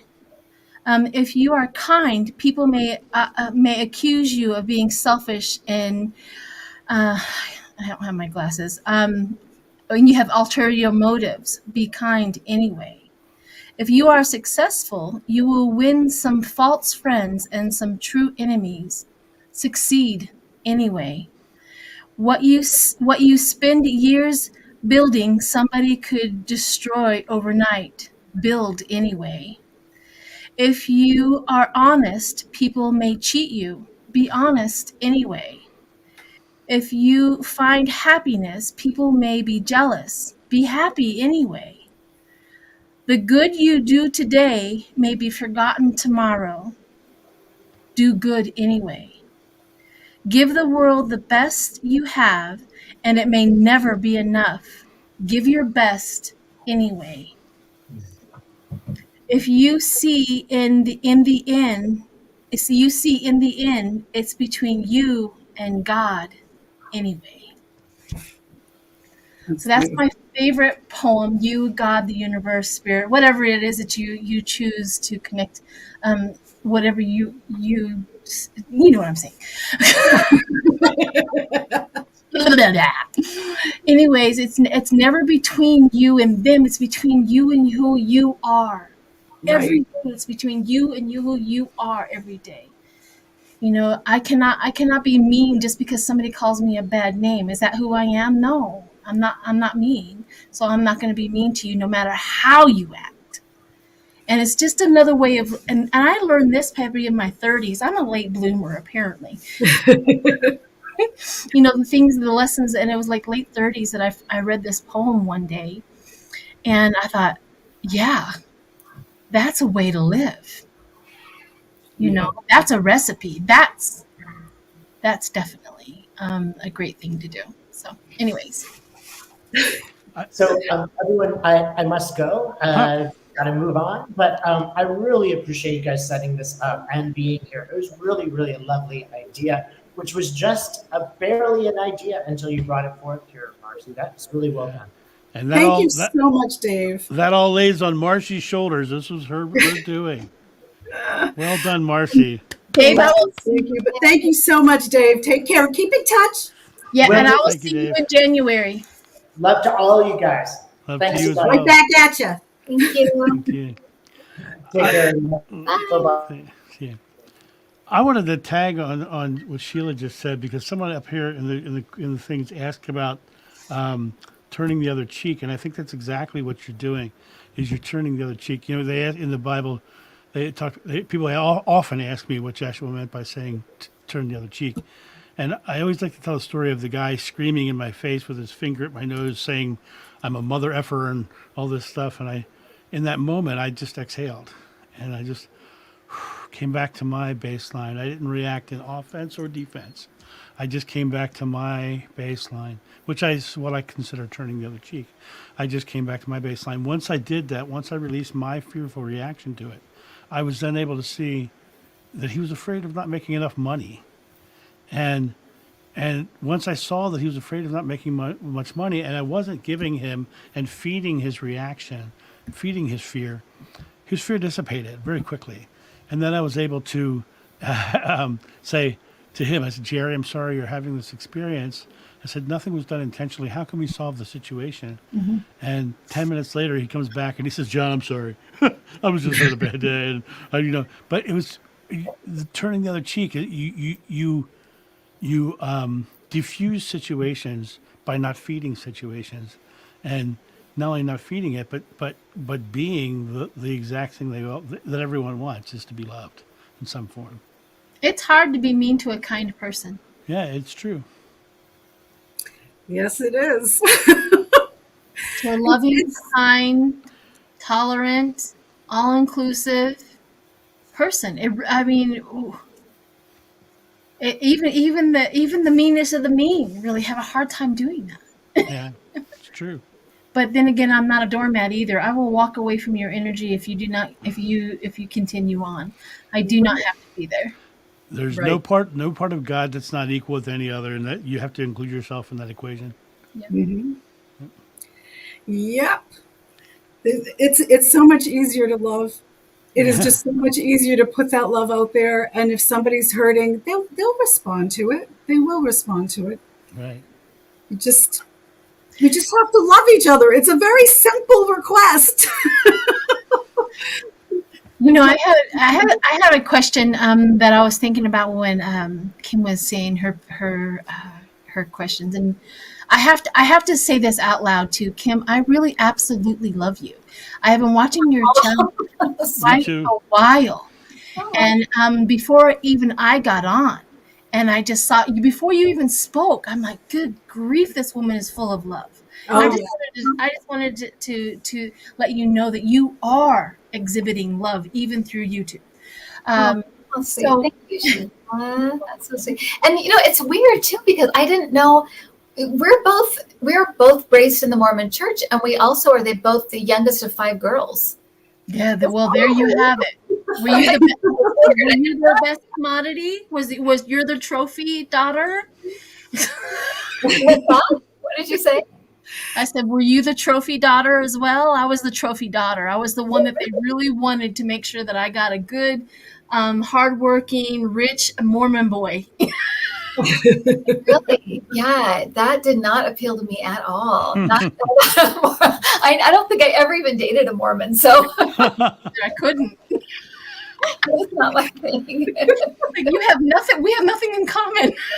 You're a Mormon girl. No, seriously, we have nothing in common. But anyways, okay, back to the question I have is when you mess up, how I learn all the rules is I break them all, right? Or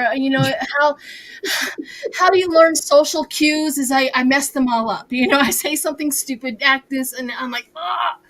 But what do you do to go in your home and lick your wounds? How do you handle that part of loving yourself through your own mistakes?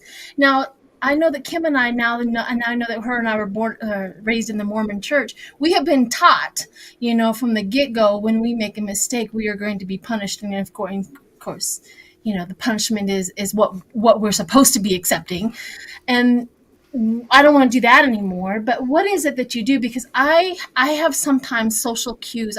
Being raised in the Mormon Church, I literally have social anxiety. I have social problems, and I know people see it, but I don't know what to do with it anymore. But anyways, that's the question out there is, what do you guys do to your own self when you make a mistake and you lose something in front of somebody or whatever it is? Well, it's interesting because I think, and like I said, that organized religion has its place, right? It has had its place in my life, and it will have, it is what it is. But with the Mormon Church, there is something that goes on, particularly with women in the church, where you really do feel like you're not good enough, and you're not doing enough, and you're not worthy, and you need to do more. And there's and it's partly the church, but it's also partly ourselves wanting to please, so wanting to be okay, wanting to do the right thing, and so you kind of get on this treadmill of trying to keep up and trying to be better and be as good as you can be. I remember all I wanted to do when I was in the church was just be good. I just want to be good. And I think it is kind of a trap because we're all imperfect. We're all going to make mistakes. And mine came out in a lot of wanting to control the environment. So wanting to have a really clean house. So wanting to have a real, kind of trying to control every little thing that I could. And I'm going back many years. I'm way over that now. But that is how it kind of exhibited itself. And so I had to do everything for it to be right. And so I exhausted myself trying to keep order and keep, it was just this endless treadmill. And so now I had to get to a point when Cassie was born, that was a big turning point for me, because I realized I had to let that go. Otherwise she was going to be the same. I had to let go of how hard I was about the way I looked. Otherwise she would be the same. So a lot of that was sucked out of me when Cassie was born, because I didn't want her to suffer from being on that treadmill and trying to be perfect and trying to keep up. And once I let that go and had a reason to let it go, man, was it easy to let go. I just let it go. And now if I mess up, I remind myself that is the human side of me, and I have to honor that. I'm human as a spirit having a human experience, and I have to honor that side of myself, that imperfect, fumbly bumbly, human part of myself. So that's that's the angle I come from it at. And that's how I got there. It was not an easy, switcheroo, but my daughter pulled me out of that in a big way, because I just didn't want her to have to go through that like I did. But that's, that makes sense. That well, but yeah. My son changed things for me too. Yeah. And you two are Mormons, and we two were Catholics. Right? It's the same, isn't it? When I was in the Mormon church, the only opposite of Mormon church was Catholic. Yeah. That's what they always talked about, was the Catholic Church is this and Catholic Church is that. That was the opposite. You were the opposit. So I think we should thumb wrestle. Come on, get him up. Come on. Kim brought up a really, really nice reminder one more time. You see, when we were like, what my experience in the church, I did not feel human. I felt like I had to be a super child or a super young woman or a super, this and that. And it was not obtainable for one. Right. Because of my humanness. And God forbid, literally, if I told somebody that I was human, they would have been shocked. You know what I mean?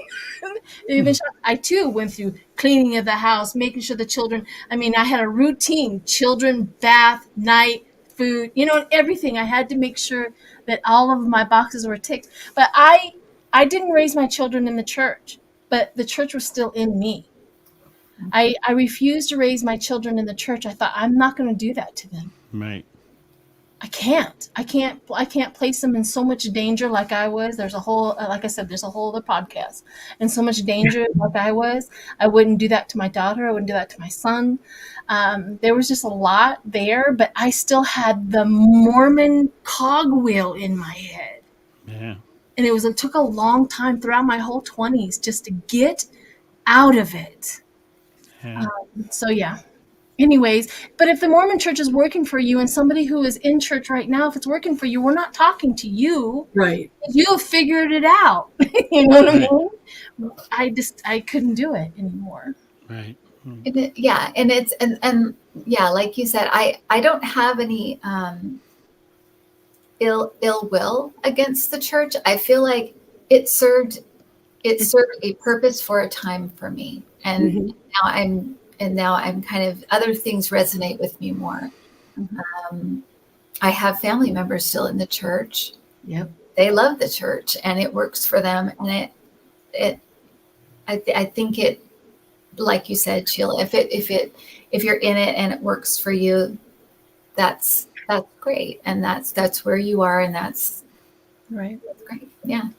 I doubt that anybody from the Mormon church, active Mormon church, is watching this, though. My sister is. She watches everything I do. It would be in secret. Right.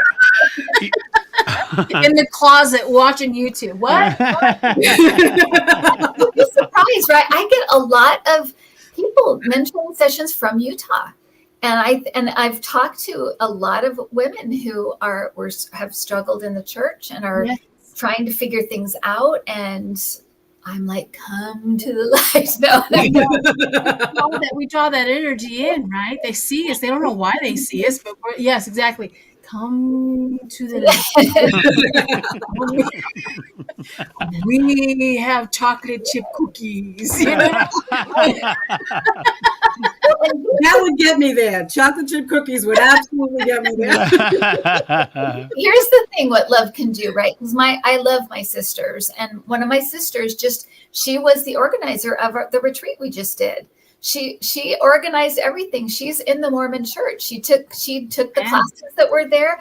She was very open-minded, and so I think that, you know, even if you do have friends that are in the Catholic Church or the Mormon Church, you know, you don't just say, well, they're Mormon and who cares about that. No, you can still learn from each other. You can still give each other something that is positive, and that is, even if it's just the relationship that the two of you have, that's still, it's something to build on, rather than just, you know, and you know, believe me, there are those that I would say, you know, I can't deal with that. I'm not involved enough to deal with that. But I think you can build relationships with people and learn from one another. And I think that, you know, I feel like the world is changing in that way. It's inevitable that the internet, I mean, it connects all of us all over the world. The church does not have the control it did 100 years ago or 200 years ago. Yeah, and in the past 20 years, Christian churches have lost 54% of their congregations. The purity culture is almost 54%. non-existent. Yeah, yeah. Wow. There was just south here, Canton. There was a metaphysical center that used to have their center in the choir loft of a Catholic church. And the reason they had the choir loft is because the church couldn't stay open without renting out that space. And what happened was as the congregation downstairs dwindled and it got down to those core fanatical believers, suddenly upstairs started getting graffiti written on the walls, you know, Satan worshipers, antichrists, all this stuff, right? Well, now you drive past that church and it's boarded up, and the metaphysical center has a big building down the road. It's twice the size of the church. They're bringing in everybody from all different faiths. It's the way of things to come. You know, people are leaning into love, but we live in a society that is based upon Christian beliefs. I mean, you walk down the road and you sneeze, and somebody says, "God bless you." Well, that's a holdover from the medieval church believing that when you sneezed, you opened your soul to the devil, and the original quote was, "May God bless you and the devil miss you." So we have all these things that are just incorporated into our society that are Christian based, and it really comes down to recognizing what it is we're saying, and what we're actually subconsciously programmed to believe. And when we start to just live loving, and we start to just, you know, smile at that person and give the feeling of it, you don't need all of the doctrines and the dogmas and the ceremonies and the methods and the modalities, because the simple act of just giving that feeling changes the entire environment. I agree. You know, I had to sit through 3 solid sacrament meetings to heal from the Mormon church. I took years and years and years and years and years and years and years and years. And one day I just said, I just got to go back and face it. I have to go back and face this. And because it was just not healing. And so I sat through 3 sacrament meetings in the back, and I cried through each and every one of them, because they were childhood memories. They were, you know, I know the whole routine, this, that, and the other. And I cried. And finally the 3rd one, and I walked out, and I'm like, okay, I can now put that at peace, because I didn't walk in there with hatred and meanness and anger. I walked in there with an acceptance level, like, I don't belong here, but these people who want to be here are here because they want to be here. And I had to literally switch that in my head. Like, I always thought that they're being trained wrong, you know. You know, I had to literally sit through that and come out and walk away and go, okay, all right, It's all right. It's over now. It's done. It's over. So yeah, things like that happen with the church. Yeah. Yeah, it's part of that kind of, accepting all of your story, right? Because because even if you have a bad divorce or you have, an illness or something, you have to like integrate it into your own your whole experience and honor it, because that's how you became who you are. So of course Right. it has meaning, and I think that was a really smart thing to do, Sheila, is to go in and fully integrate it and then you could within that kind of let it go and just let it be a part of your story that's that you've kind of moved on from. That is true, because I was literally born and raised in the church. My father blessed me as a baby up with the priesthood, everybody there, baby in the sky. I was literally born and raised in it, and it was my identity. Yeah. And I had to separate myself. And so when I started separating myself from that identity, I hated that part of my identity. Therefore, there was a lot of problems doing that to myself. Right. So yeah, I get what you're saying. I had to embrace it versus kept on rejecting it. And you're right. Right. Yeah. I think that was really smart. I think, and ironically, I'm sure that spirit led you to to know that you had to face it. Yeah. Oh, Kim, I had no idea why I was sitting in a Mormon church.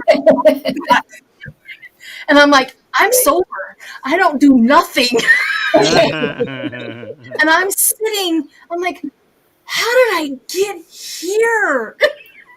And I just went in. I was dressed for it. Apparently, I left my house with a skirt on. But you know what I mean? I had to cover up my tattoo because you can't show that. But anyhow, I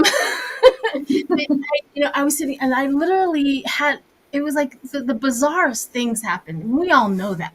We all have stories of the bizarrest things. And I'm sitting in my car in a parking lot in a Mormon church just in time for sacrament. I'm like, okay, I'll go in. All right, here we go. Right? Just obeying that inner being saying, yes, Sheila, this is how you're going to heal. This is where it is. This is where you have to come back to. I'm like, fine. No. It's very, very brave and powerful. I think that's it's kind of like, if somebody's in an accident and they return to the scene of the accident, it's to fully understand it and to embrace it as just part of your story. I think I think that was really smart.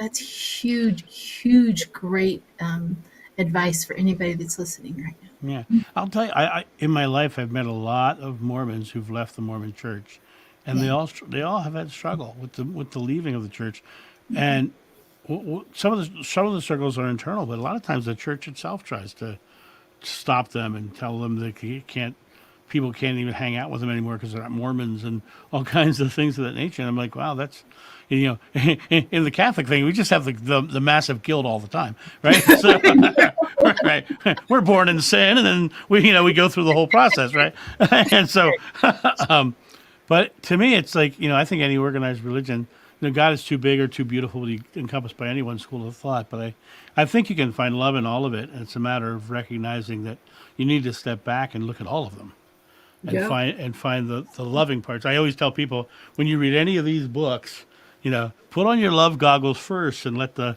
fearful stuff fall away, because the love is where the God is. Well, here's something for you, John. One of my absolute favorite sayings that I utilize in my life all the time is Jesus said it, was that you can do all that I have done and even better things. Even better things, yep. Meaning we were equal to this man. Yep, and that's exactly what he taught. He found his divinity, and he was showing us ours. He never wanted to be deified. He never wanted to be a savior or a Christ figure. In fact, one of my regression memories is him turning down the Essenes when they asked him to step up to become Messiah King. Right. And he never wanted any of that. He was just showing us our potential. Who, ye are gods. You can ask a mountain to move and it'll move. Nothing's impossible for you. It was never about coming to me for the solutions like the churches, I'll tell you. Yeah.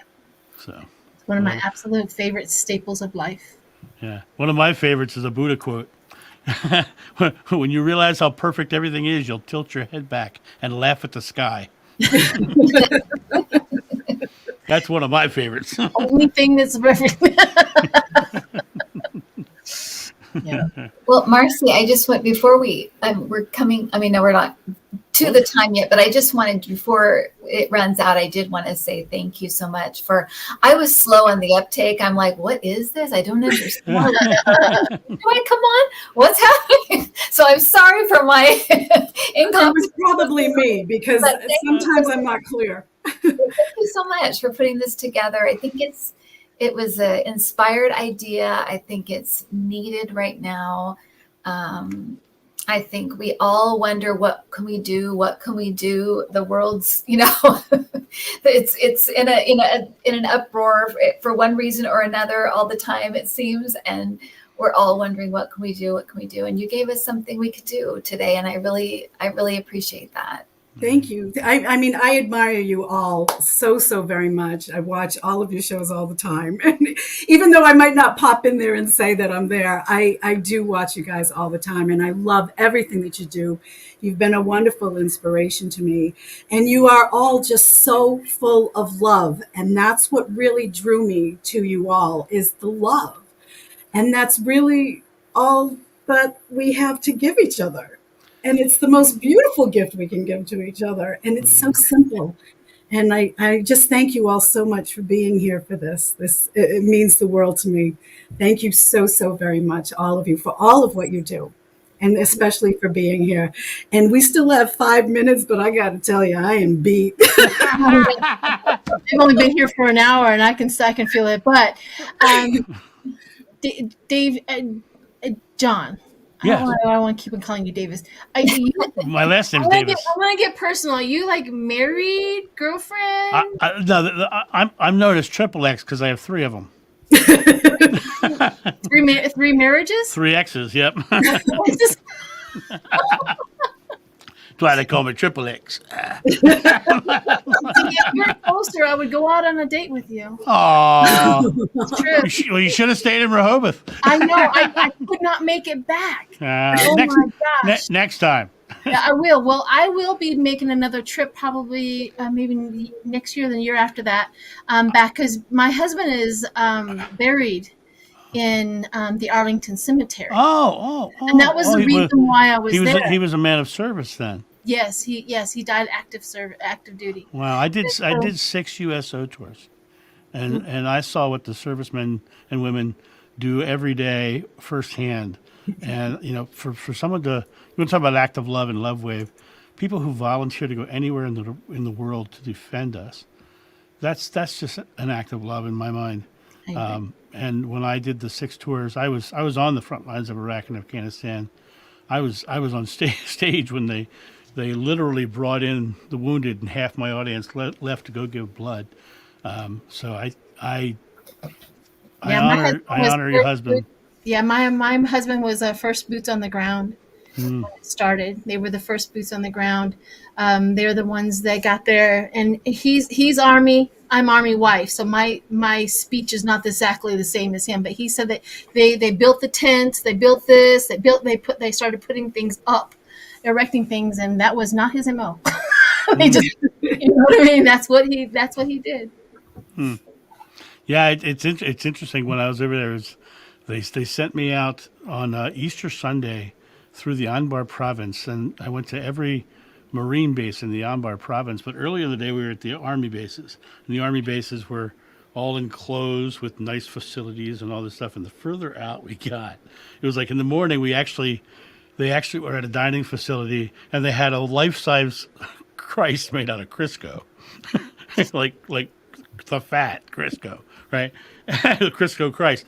And and then as we got further and further out, everyone was having steak and lobster and turkeys, and the last base we played on that day was 4 miles from the Syrian border, and they were having hamburgers on the grill and snack pack. And I mean, it was just like you watched as the supply lines dwindled as you went further and out. But yeah. those soldiers they were doing amazing work over there, and just selflessly. It was beautiful. Yeah, they really were. Yeah, it's a kind of bravery too that I almost can't understand. It's like it really is amazing to think of these. That's why they go in early, because they don't have that worry yet. But even joining with the idea something even could happen, I think it just is it's just a different kind of, I don't know. I really do marvel at it. So, but I'm so sorry, Sheila. I didn't know that about your husband. I didn't know Yeah, I that. lost my husband due to the war in 2010.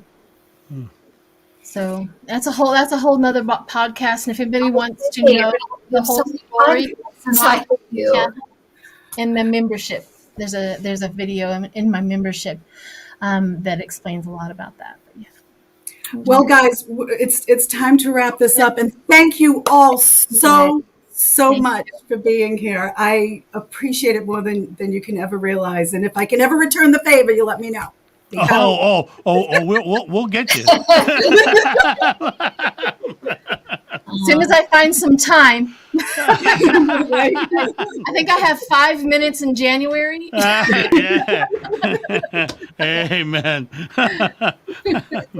And thank you for everybody in the audience for showing up as well. We really appreciate you being here and sharing love with us. So thank you all so very much. Yeah. And once again, let me one last time say thank you, Marcy. This has been tremendous.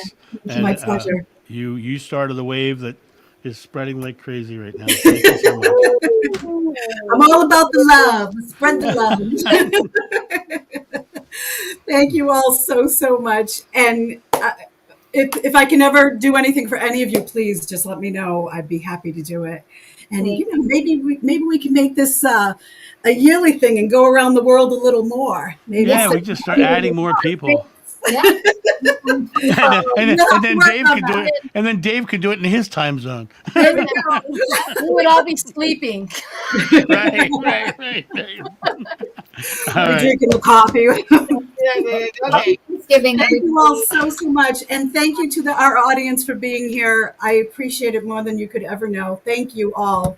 Yep. Happy Thanksgiving, everyone. Be safe. Yes. And be safe. Take care, everybody. Bye-bye. Bye. See you guys. Thanks. Bye. Bye. It was lovely. How do I shut this off? Here we go. There's a thing that says end stream. I just found it. There you go. Bye, everybody. Love you guys. Bye. Mwah. I'm out.